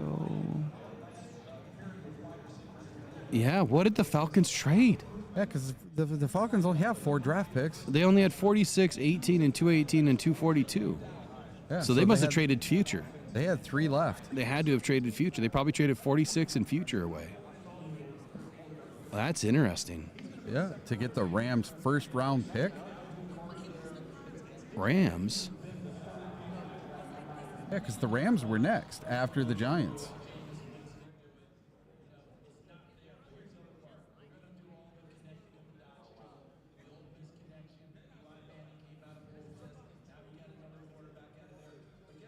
So Baltimore should be on the pick at 27 now. Okay, so the Texans trade back. The Rams trade back, Yep. which that helps us because they didn't love somebody. Yep. But they just picked up some draft capital for this year and next year. Yep. Dart gets taken at 26. Yep. So now Baltimore should be on the clock. It's getting crazy at the back end of the first round here. I didn't think it was going to be this far up into the end of the first round. I didn't think it was going to be the middle. Oh, I saw the log jam coming. This is kind of where I said that you're going to get some trade backs. This is going to be the fun part of the draft. Okay, so the Falcons is a little bit surprising to me. So I need to go back and look at what I wrote for them because I'm honestly a little miffed right now what the hell they're doing. So edge was a big need for them. Defensive tackle was a big need for them. What did they take with their first pick? Do you remember? Let's see right here. 15? 15. They took Jalon Walker. So they already took one edge, and so that's done. So defensive tackle right now, it could be Tyleik Williams. And if it's Tyleik Williams, I'm going to be upset. Two picks ahead of the Lions. Right, exactly. Now, they could also double down. I mean, how bad is their depth chart here at the linebacker position? Let's pull it up and walk it through. So, for the Atlanta Falcons, based on ESPN's depth chart, on the defensive side of the football, they have Rukaroro that they brought in last year at right defensive end, and Leonard Floyd at the will linebacker spot, Caden Ellis at the left inside, Divine Diablo at the right inside, and Arnold Ebiketie at the Sam linebacker position. AJ Terrell left corner, strong safety Jordan Fuller, free safety Jesse Bates, right corner Mike Hughes. You know what I think this is? Just looking at that, I think this is a corner. Ah. I think this could be Will Johnson. Will Johnson. Yep. Even though it's not a big need for them, I think it's Will Johnson.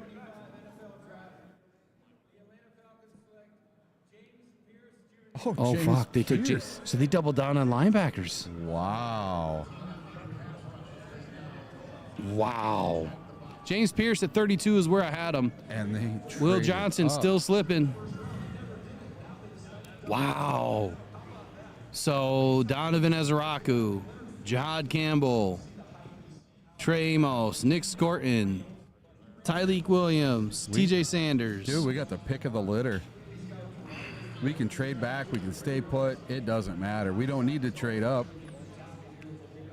See? Oh, they're not trading up now. It's too late.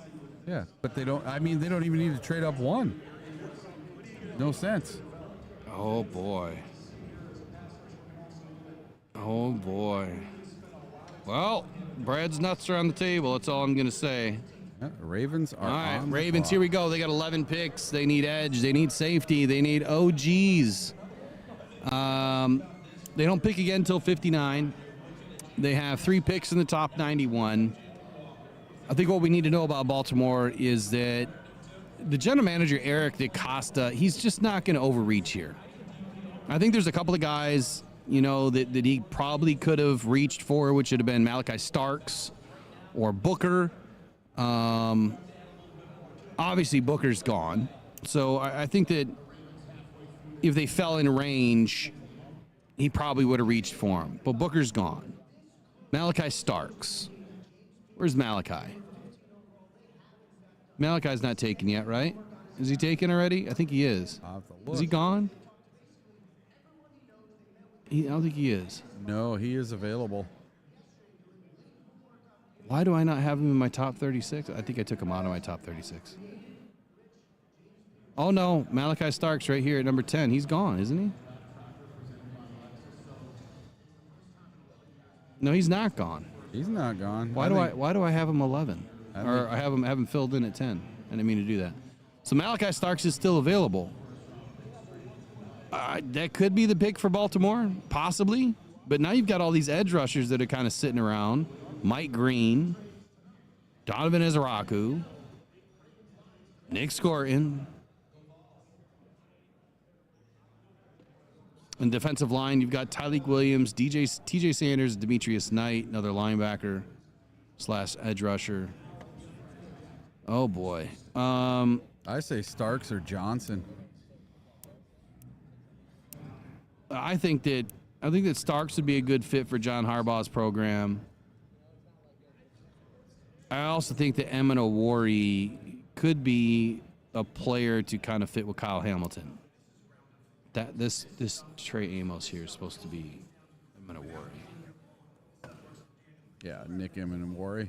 He'd be another one, a safety the size of DK Metcalf and built just like him. Yeah, I had Nick Amenawari. For some reason, he was off my list. He was my second Trey Amos. I don't know how that happened. How did you just fix that? Right here.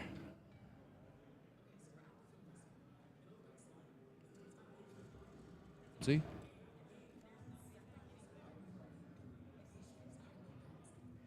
Are you copying and pasting over to there? No, just watch. It'll change. Oh, okay.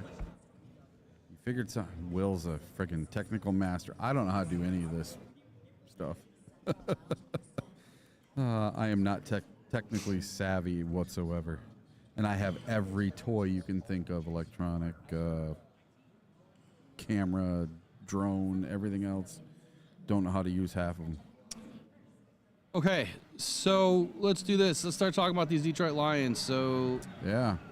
let's just run down our depth chart for a moment and let's talk about it. So from the very beginning of this offseason, I think we've had a lot of great conversation about what this team was going to be. The Detroit Lions brought back a ton of depth. They're pretty much rinsed and repeat from last season's team and brought it over to this year's team. I mean, that's like the base of this defense at least. They're running it back. I think the offensive side of the football is looking good. Jared Goff's obviously our starter. Jahmyr Gibbs, Monroe St. Brown, Jameson Williams still alive. Tim Patrick they brought back. We could use an upgrade at the number 3 receiver for Tim Patrick. Obviously, Khalif Raymond would stick around. Tom Kennedy would obviously be gone. Ronnie Bell, players like that. The Lions do need a receiver, but I think that they could add a receiver in the second round. Tim Patrick, look, he's great. I think he's going to be great for this year. He's a little bit older.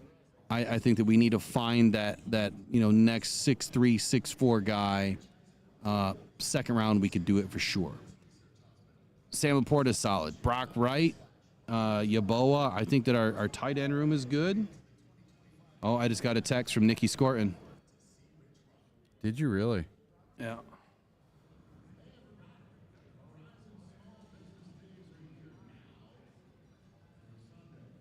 Oh, we might have something happening. If Nick Scorton goes to the Lions, that was my mock draft. Nick Scorton to the Lions.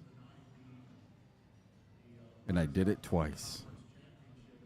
Got him both times.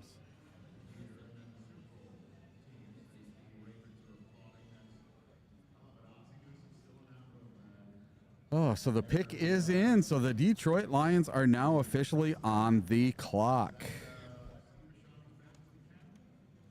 It is Detroit Lion time. Are you guys ready? I know I am. I cannot wait to see what's about to happen. All right. I'll come back to that in a moment. So Will's smiling. Look, I think that our roster's in really good shape offensively. I do believe that we need some offensive line help. I think that now in this, this first round, with Josh Connerly being the only guy left, I can't imagine, at least on my board, I can't imagine another offensive lineman making any sort of sense here, right, for the Lions. So I'm good on offense for the first round. I think we're good. Now, switching to the defensive side of the football, we've got a problem with Aleem McNeil being out for the majority of the season, probably 3/4 of the season or longer. We need to back him up.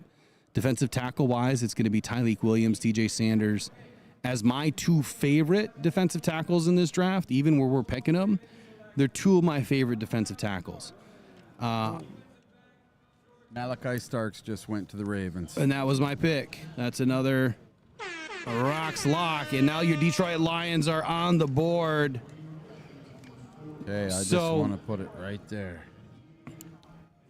See what that says right there, Will? Nick Scorton, yeah. Yeah. You better have got it.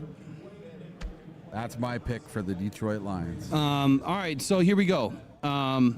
Defensive side of the football. Obviously, there's a lot of us that have, a lot of you that really view the Lions as needing an edge rusher. And I would agree that we need an edge rusher now that we're in this period of Aiden Hutchinson getting an extension. It only makes sense. Man, this thing's been cutting me all night. It only makes sense that, I don't know what it is. It's just something underneath there, glass or something, staple. Jesus. It only makes sense to double down, and back Aiden's contract up. So adding an edge rusher this year makes perfect sense for roster roulette, right? You're going to have a big extension on Aiden Hutchinson, so now it's time to backfill, and I think edge rusher is the perfect opportunity for the Lions where they're sitting right now. The problem is, I said very early on in this process that we need a linebacker. Now, Jihad Campbell has slipped. He slipped big time from where a lot of people thought he was going to be a top 15 pick. So I think that what we need to know about the Lions is the defensive line is in very much need. We need to keep an eye on it. We need to do something with it. Defensive tackle makes a lot of sense. Are the Lions even going to think about trading back right now because there's this log jam, given the fact that you have an opportunity at Nick Scorton or Tyleik Williams or TJ Sanders right now, or even Nick Emenawar? You can't trade back right now. You have to take this player. I think the two trade backs passed us by. I think the Lions were dialed in. They were going to stay put. Knowing where this was going, they're picking at 28. If they trade back right now, I'd be surprised. Lee McNeil not coming back to at least 3/4 of the way through the season. Again, defensive tackle makes sense. Levi Owens-Rieke, he's here on a 1-year deal. Again, defensive tackle makes sense. DJ Reader, he's on the last year. Defensive tackle makes a lot of sense. Edge makes a lot of sense just to back up Aiden Hutchinson. Those are the two positions to me that make the most sense on defense. Kirby Joseph's here. Brian Branch is good. Our safeties are good.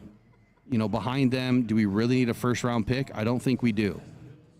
But in that linebacker room, again, you've got Alex Anzalone on his last year.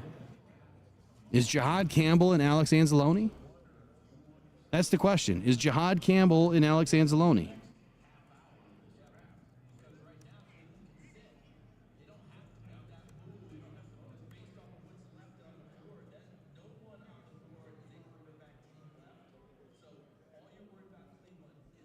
Come on. So Jihad Campbell's ideal fit is off-ball linebacker in a 4-3 scheme. Or potentially as a 3-4 linebacker in a rush scheme, right? As a 3-4 rush. So I think that right now, if the Lions are looking at this, man, they're doing anything they can to probably trade up, right? They're going to want to trade up, out of the second round and back into the first. Might as well grab another one. Does it say the Detroit Lions are on the clock yet? Because I can't see. Not yet, but they are. Well, I'm just glad that they haven't said they're traded yet. Yeah, because the pick is in. Oh yeah, if it's Will Johnson, I'm gonna be pissed. Yeah, they've already been showing.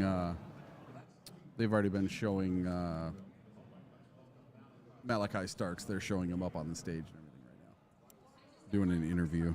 So they're drawing. All right, they're saying the pick is in, so don't spoil it.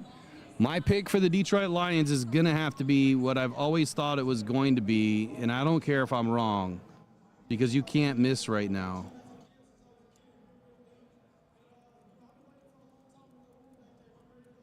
Oh, my God. I thought it was Nick Scorton the whole time. Yeah. That has been my pick. But I've also said Tyleik Williams if he was there. Yeah. So I'm like torn because I really like Nick Scorton. Yeah. You can't miss. You can't miss. So it's one of three players if the Lions are picking. It's Jihad Campbell, it's Nick Scorton, or it's Tyleik Williams. That's it. I can't say for sure which one it's going to be. Man, you got Mike Green, you got Donovan Izaraku, you got Jihad Campbell, you have Nick Scorton, Nick Emenawar, Tyleik Williams. Oh, my God. There's so many good players right now. Oh, and the pick is in for the Lions. Their draft room is going nuts right now. Man, I just know that if Nick Scorton was on this team, it would just be a perfect blend with Aiden. But then again, I mean, look what they're faced with. Tyleek Williams, Nick Amenawari, which I think Nick would be great, but at the same time, why would you want to backfill that position anymore? You've already got 2 All-Stars there. Yep. Here it is. Tyleek Williams, like I thought. The guy that was my pick from very early on in this draft process was Tyleek Williams. It's been my pick this entire time just because if he fell, I thought the defensive tackle was going to be the first position that they addressed. I just want to give my love out to Nicky Scorton and the Nick Scorton family. Maybe there's still a chance. Hey, there's still a chance. We might be able to hit him in the second round. You never know. Brad might move up. Brad might make some moves in this second round. He's going to have to make a move in the second round. He can't wait all the way till 60. There's no way. Well, there it is. Tyleek Williams. That tells you, look, either Brad doesn't believe that edge is a big necessity this year with Marcus Davenport, Josh Paschal, which he said was going to be going back inside. But the backups that we have, you know, they're not terrible. And again, it's filling the pipeline with the best player available. And obviously they feel that Tyleek Williams is a better football player right now than Nick Scorton. And what does that mean? So let's take a look at Tyleek Williams and what does he give us versus, you know, what a Nick Scorton is going to give us right now or any other edge rusher that's on the boards. They just showed that Tyleek Williams had 11.5 sacks as a defensive tackle for Ohio State. Yeah, as a defensive tackle. As a defensive tackle. Yeah, that's why I said earlier, man. 334 pounds and his upside as a pass rusher is insanity to me. And could you imagine when he comes into a professional, training system and he drops a few pounds, tones up a little bit of muscle, and he gets to work? You know what I mean? This could be a 10-sack guy. I think that the floor for him is probably 4 or 5 a year, just like any other defensive tackle, but there's plus upside. Tyleek Williams is a special athlete. I think he did very well. He's 6'3", 32-inch arms, a little bit short on the arm length. You guys know I like my arms to be a little bit longer, but as a defensive tackle, 32 is fine. 10.5-inch hands. The guy has a phenomenal wingspan. And matter of fact, let's take a quick look at his arm length, wingspan, his ape score. Oh, come on, get over there. Where is it?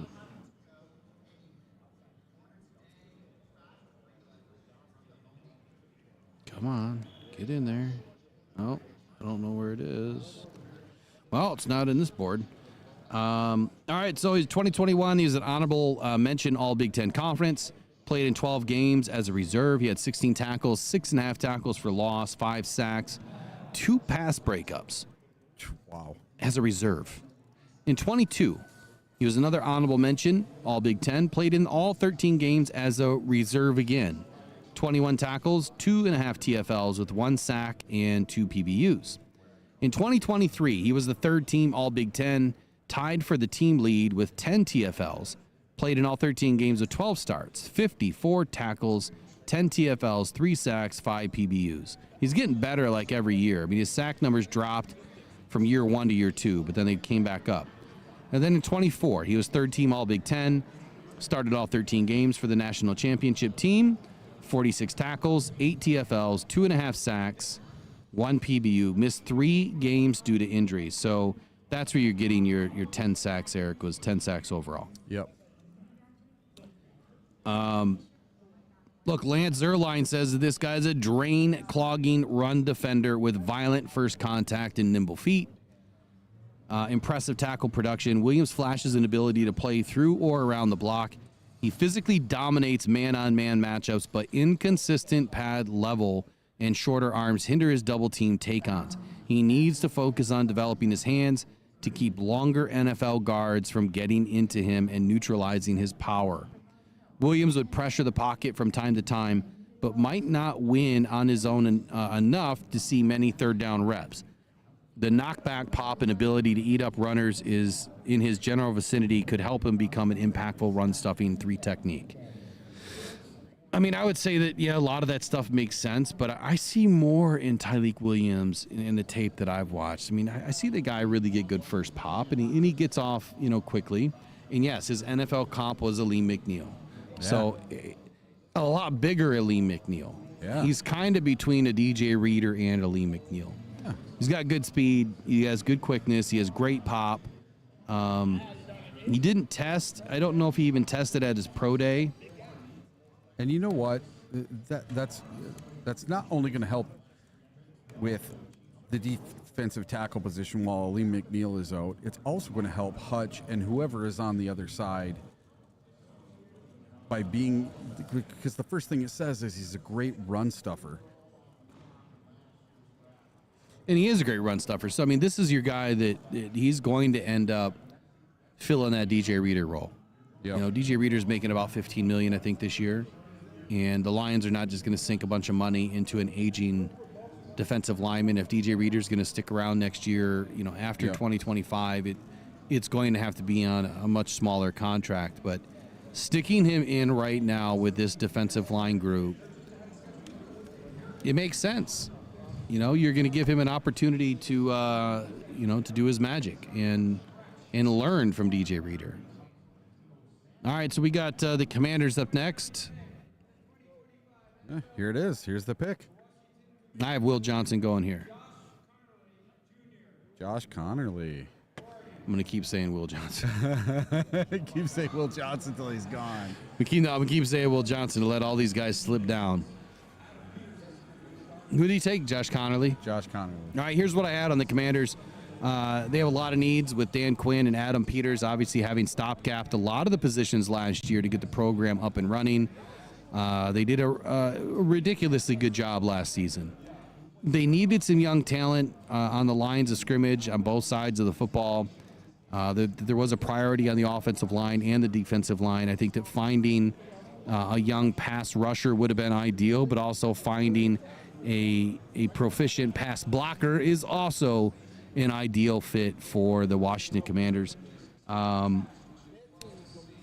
It would be no surprise if they seek a trade out of the first round with a team that might be looking to come up for a quarterback.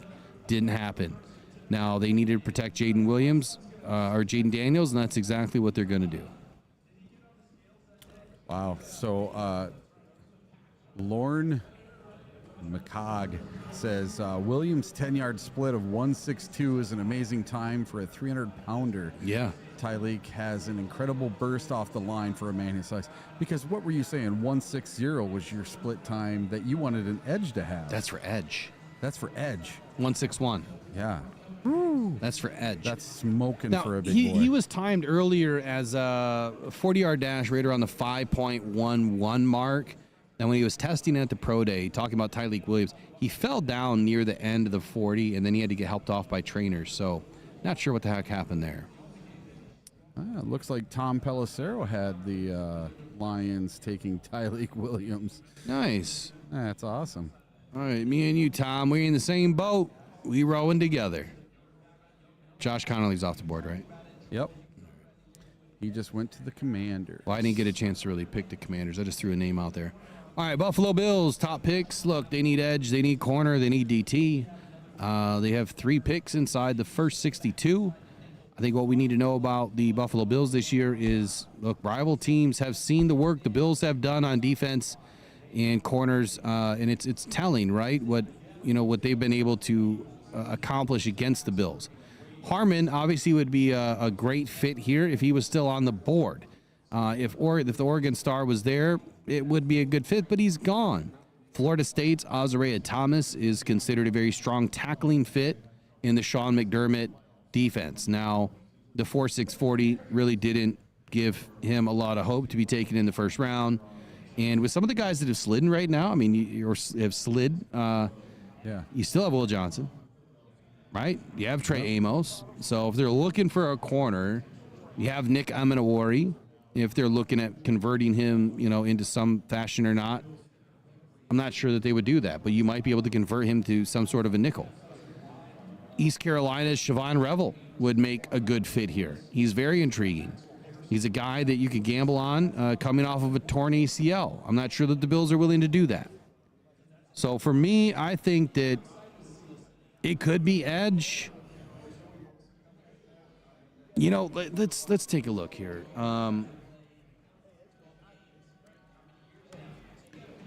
Hey, by the way, Dose, I called Ty Lee like a long time ago. Huh? We got Dose of Dion next to us here. Get him to come over for a minute.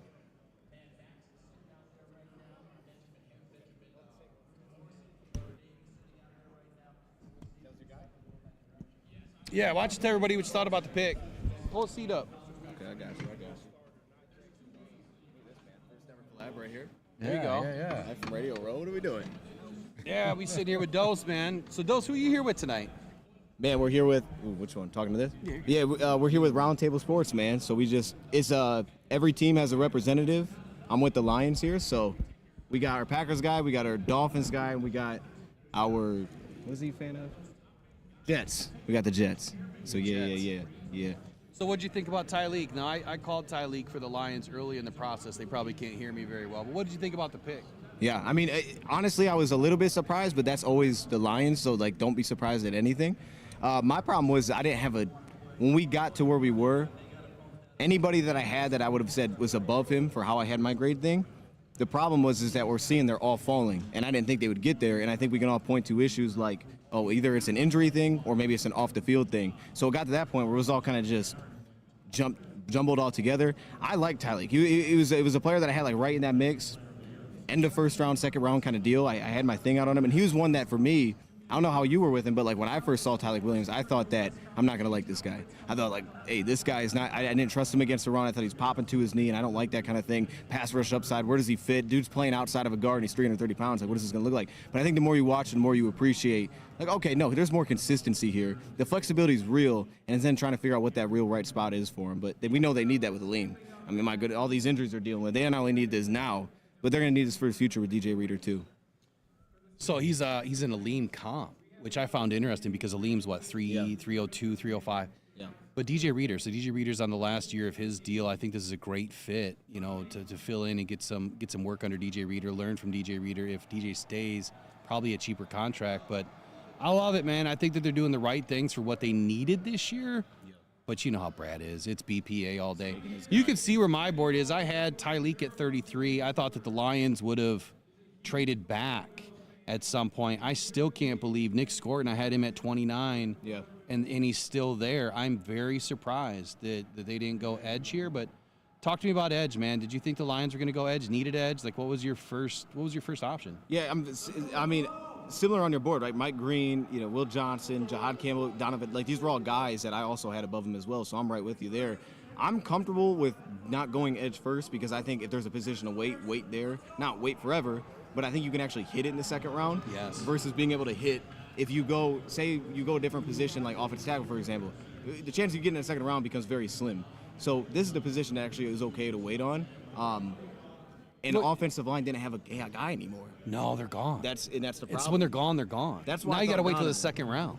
And it's just like you Jonas Savane, I think is how you say his last name. I really like him in the second. Arizona. But also in the second round, you're looking at JT Tuamolu. Yeah. Jared Ivey or Tuamoli. How you say it? Yeah, Tuamoli. Yeah. So you've got some really good options at edge still available. And Lions fans need to have the confidence and the understanding that Brad knows that too. It's loaded.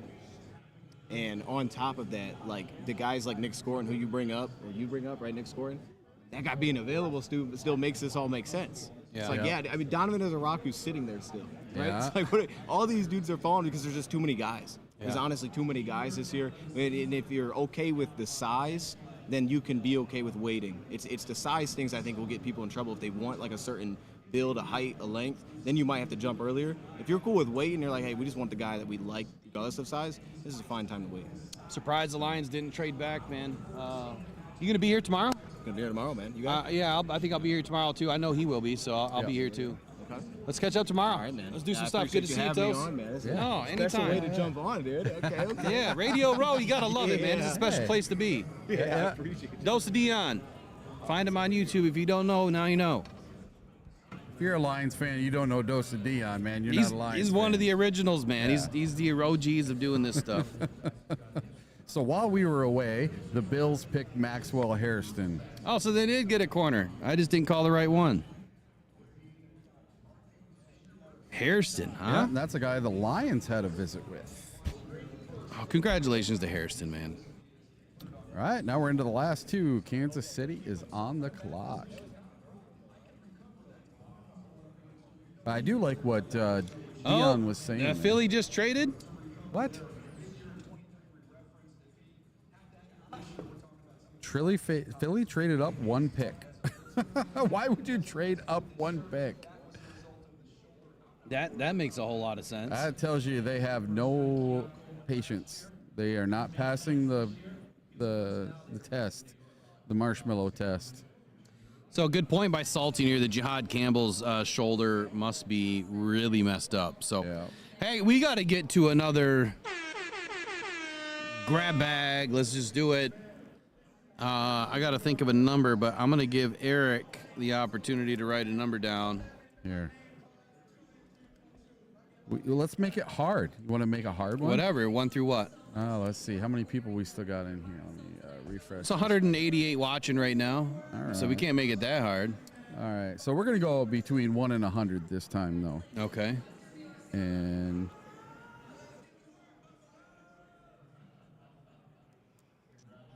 we're going to go my special number.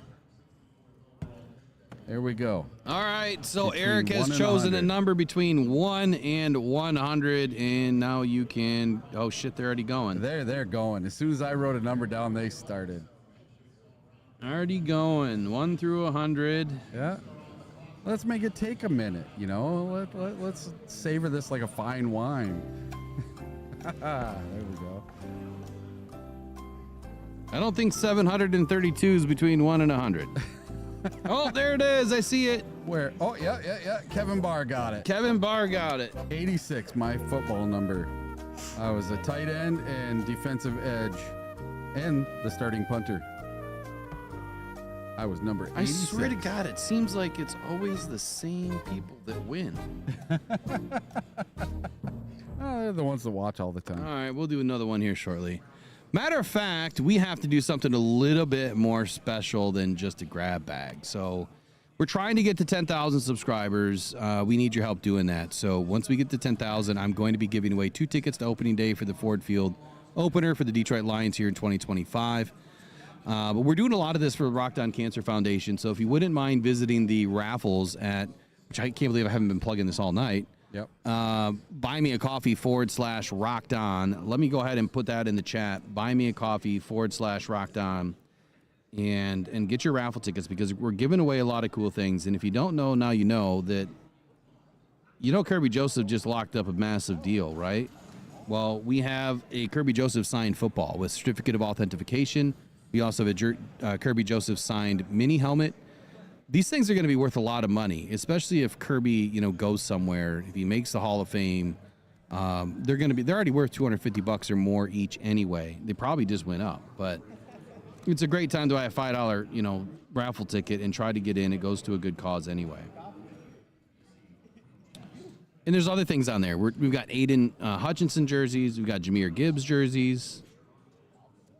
All sorts of stuff in there. You also see where we got the away games to Green Bay, Minnesota, and Chicago. And for this weekend only, starting tomorrow, there's going to be $100 off every trip. And then if you're going with a partner and you're going to share a hotel room, you get another $100 off because you don't need, obviously, 2 hotel rooms. So I will put that link out tomorrow. The code will end up being Rockdown, ROCKEDON.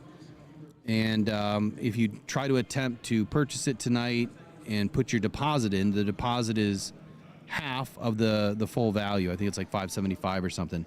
Then if you have any trouble, just email me. info@rockdownpodcastnetwork.com or mailbag@rockdown.com. Just buyer's choice here. Dealer's choice. There you go. That should take you to the link. Or maybe not. I don't know why it's not. Let me try that again.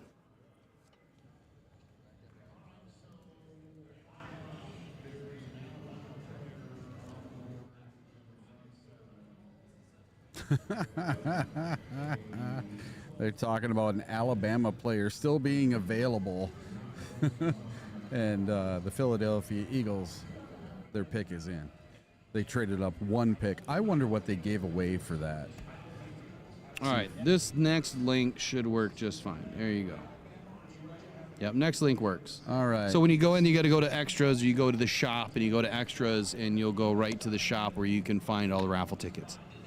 So the Kansas City and the Philadelphia Eagles have traded with each other. KC trades 31 in exchange for 32 and gets a round 5, number 164 in this year's draft. Okay, so Kansas City moved up one. Yep, for a 5th round pick. All right, so for Kansas City, No, Philadelphia moved up one. oh, Philly moved up one. Yeah. So for Philly, I had needs as edge, wide receiver, offensive line. I don't see any offensive line here. Obviously, there's some edge left. You could go Mike Green. I mean, he does fit that style of a defense. You could go Donovan Ezeraku. You could go Jihad Campbell if they're not worried about the shoulder. And they don't care about questionable character. Probably not.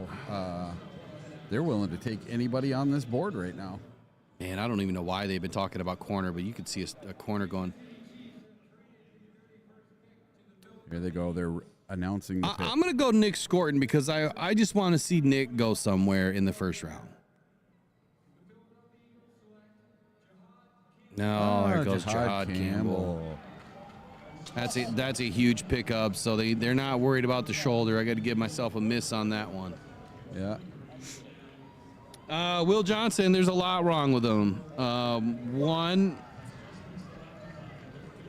they were worried about all of his previous injuries. At least that's what I kept hearing, a lot of the previous injuries. So a little bit of some sizing things that you've heard, you know, the arm length and that. Obviously, that's a pretty big concern. Huge shout out to Kevin Barr. Says, thank you, Rockdown Detroit Lions. Appreciate you taking us inside the draft. We'll be back tomorrow. Are we going to do it again tomorrow? Yeah. We're going to do the whole thing all day? I know you're going to dip out and do pictures and stuff. Yeah, We're going to do some more interviews tomorrow or whatever. Like tomorrow, Terrion's going to be back here, and I am for sure going to get away and try to get him over here to the booth. I'll let him have my chair for a while if we can get him over here. He said for sure he's going to come on the podcast. Will got his digits. And, so expect for me to dip away and try to get Tyrion's attention tomorrow. He's going to be announcing the picks. There's like a little green room here in the media room where they're having stand-up interviews. So I may grab a camera and a couple of mics and off I go and do some of that tomorrow. I may do the same thing on the 3rd day. So before everyone starts to dip out, you're going to want to win an Aiden Hutchinson jersey, right? Yeah, let's do it. We've got to give a few of those away this weekend. So need to give away Aiden Hutchinson jersey. Obviously, it's any size, any color, brought to you by Pro Sports Zone in Livonia. So let's give our first one away. And I'm just going to have to do the number thing again because that's the easiest way to do it. So without having the old spin the wheel available right now, we're doing a number.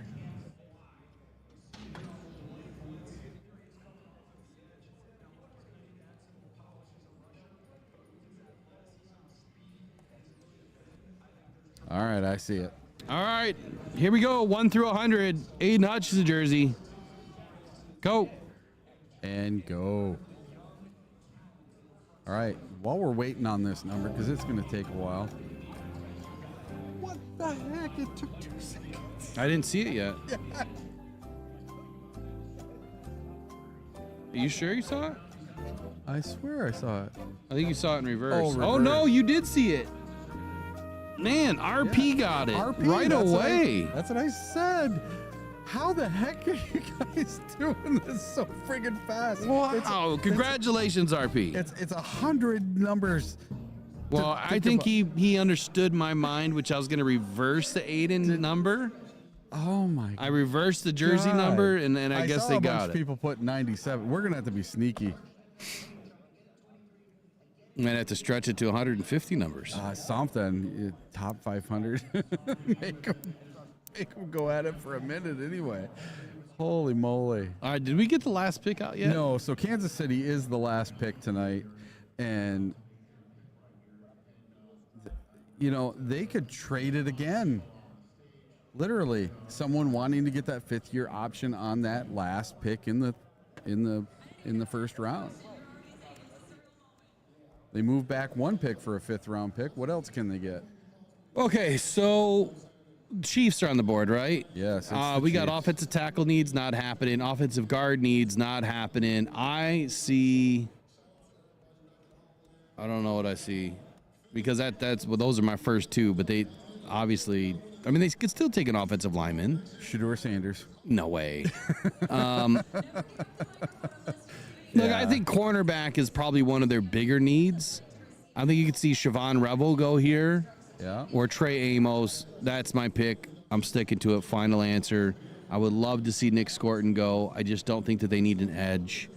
But I'm going to go cornerback, Siobhan Revel, Kansas City Chiefs. It's my last pick of the night. And how many did I know I got? Let's see. 1, 2, 3, 4, 5, 6, 7, 8, 9, 10, 11, 12.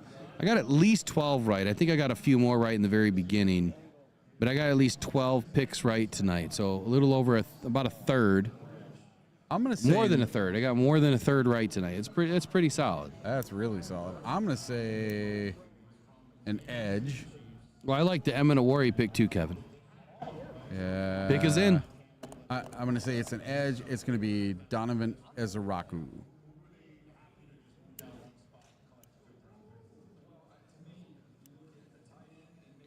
RP, email me. Just email me at mailbag@rockdown.com and we'll talk about it.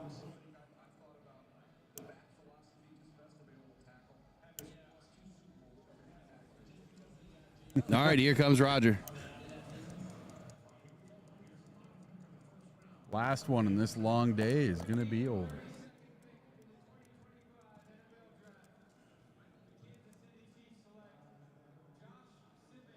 Wow, they did go with another taxi, and I had tackles number 1 on my board, but I can't believe Josh Simmons goes in the first round. As much as there was on him slipping, which he did slip quite a bit, I didn't even have him in my top 36, but he makes it in at 32, and that's it for round 1. Wow. So what was your biggest surprise of round 1? You know, I'm not terribly surprised. I thought that Jalen Milroe was definitely going to be able to sneak up in there, but I'm not surprised that we had only 2 quarterbacks go. I'm not surprised that Shedeur Sanders slipped as much as he did. Donovan Ezeraku, I had him as a top 36. Even though I had him at 19, I still saw him as an early second-round pick, so I'm not surprised by that. Mike Green, I'm really not surprised. Even though I had him at 12, that was kind of I'm just going to go with the consensus, even though I couldn't figure out where he was going to land. That was the thing for me. I just couldn't figure it out. In Mike Green, there's just too many unanswered questions.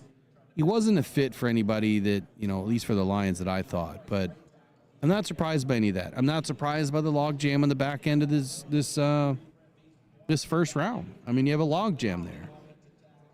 I think the biggest surprise for me, is the Browns trade. Yeah. Like, what on earth were the Jags thinking? I think your biggest surprise was Golden going to the Packers. Well, I mean, I think that was a big surprise for the draft. Yeah. I just didn't expect. I guess I kind of forgot until you said it about the ACL. I totally forgot that Watson was injured. Yeah. Totally forgot. So I would have totally redone what I did for the Packers had I realized that. I don't know how I missed it, but I can't get it all, man. This is a lot of work. So give us a rating here. How do we do on our first radio row? I know we only got about 150 people in or whatever, but how do we do? 1 through 10, 1 being the best, 10 being the worst, or 1 being is it 1 being the worst or the best? One's the worst, 10's the best. Yeah, 1 to 10, 10 being the best, 1 being the worst. How do we do for our first night of Radio Row? 1 to 10, 10 being the worst, or 10 being the best, 1 being the worst. Brandy gave us a 1. I keep saying it backwards. Brandy's fired. So don't forget, tomorrow we got a couple of picks coming up. Number 60 in round 2, and then we have a 3rd round pick tomorrow. So tomorrow my picks are Donovan Ezeraku, if we can figure out a way to get him in the 2nd round. And then I had Warren Brinson as a defensive tackle, but I don't think that's going to happen now, so I'm going to have to flip it. So Nick Scorton and Donovan Ezeraku in the 2nd and the 3rd. If either one of them are there in the 2nd, I want to try to get one of them. So, yeah, I see for tomorrow, too, I think the Lions are going to try to move up. I mean, right now we're picking at pick 60, and with the way that this first round just ended, they still have plenty of good football players that are on their list. So let's talk a little bit about who's on the Lions list for tomorrow. And let's start with offensive visits. Oh, that's right. I can't make it. I can't make it bigger. Okay, so for the offensive side, you still have Dylan Fairchild, Anthony Benton, Jonah Savannah, Charles Grant, Eli Cox. Eli'd be later.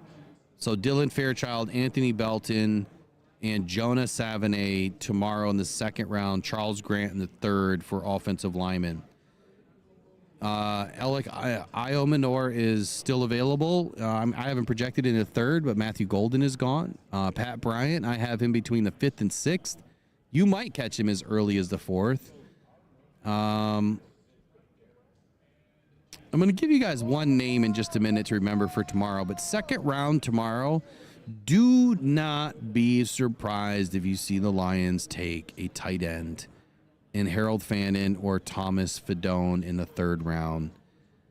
I will say this, though. I do like DJ Cipri later in the 5th, 6th round if the Lions do go that distance. Jalen Milroe, he did not come off the board. The Lions met with him. Is there an opportunity here that the Lions decide to pick him up? I'm not real sure on this one. I'll think about it tonight. But the more important pick that I want to give you guys is going to be a 7th round pick if the Lions have some left, or a priority free agent, and that's Lan Larson. I want everybody to go watch Lan Larson tape tonight and go see how this guy reminds me of Christian McCaffrey.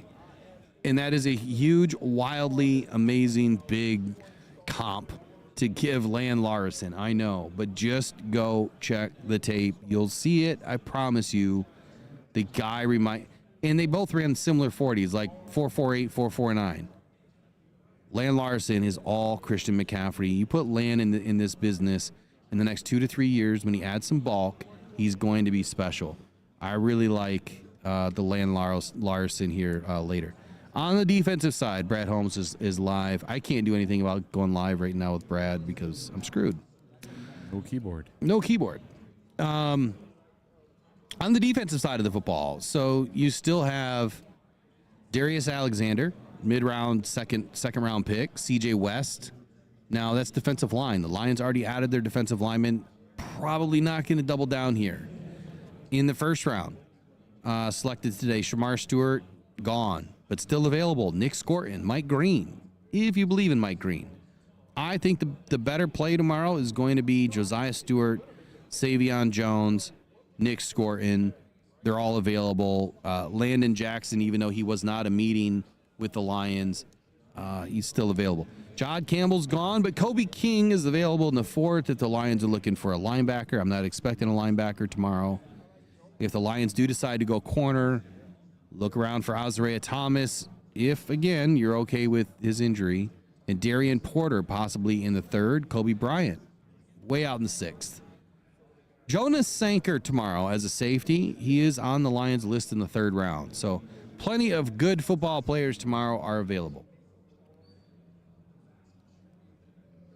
Eric, final 32 tonight, so we can get the heck out of here. Yeah, what a day. What a long day. What a long 2 days. But you know what? Got 2 more long days to put in. This has been a blast. Thank all of you guys for coming in. We still got 164 people watching, so that tells you something. Because Brad Holmes is on talking right now, you know, and we'll listen to it on the way back to the hotel. We got about a half hour, 40-minute ride with the traffic and stuff tonight, probably a hour drive. I need food. And yeah, we'll need some food. I need some food. So grab bags winners tonight: Lanner 420X, Ornery U of MDAD, Peter Van Larhoven, Kevin Barr. Please email me. And RP on the Aiden jersey. Please email me. I'll see what I can't figure out for you, and we'll see what we can do. Tomorrow, Michigan Panthers tickets. We're still waiting on Michigan Panthers. Still waiting to hear back. Should have Michigan Panthers tickets to give away tomorrow. 2 more Aiden jerseys going out tomorrow. 2 more grab bags going out tomorrow. We still need to get to 10,000 subs, so you guys got to push this thing, man. Keep pushing, keep subscribing, keep sharing it, telling people. Raffles, get in there and get the raffles. We'll see if Terry and Arnold's going to be around tomorrow on the show. Get in here. We'll be here with Terry, and hopefully. I'm going to do everything I can to get his attention and get him back over here because he'll remember me and Will. That's right. We'll see you guys tomorrow. Appreciate y'all. Go on, Pride, go Detroit Lions. Tyleek Williams, welcome to Detroit, man. The Detroit Lions' new defensive tackle. We'll catch you guys tomorrow.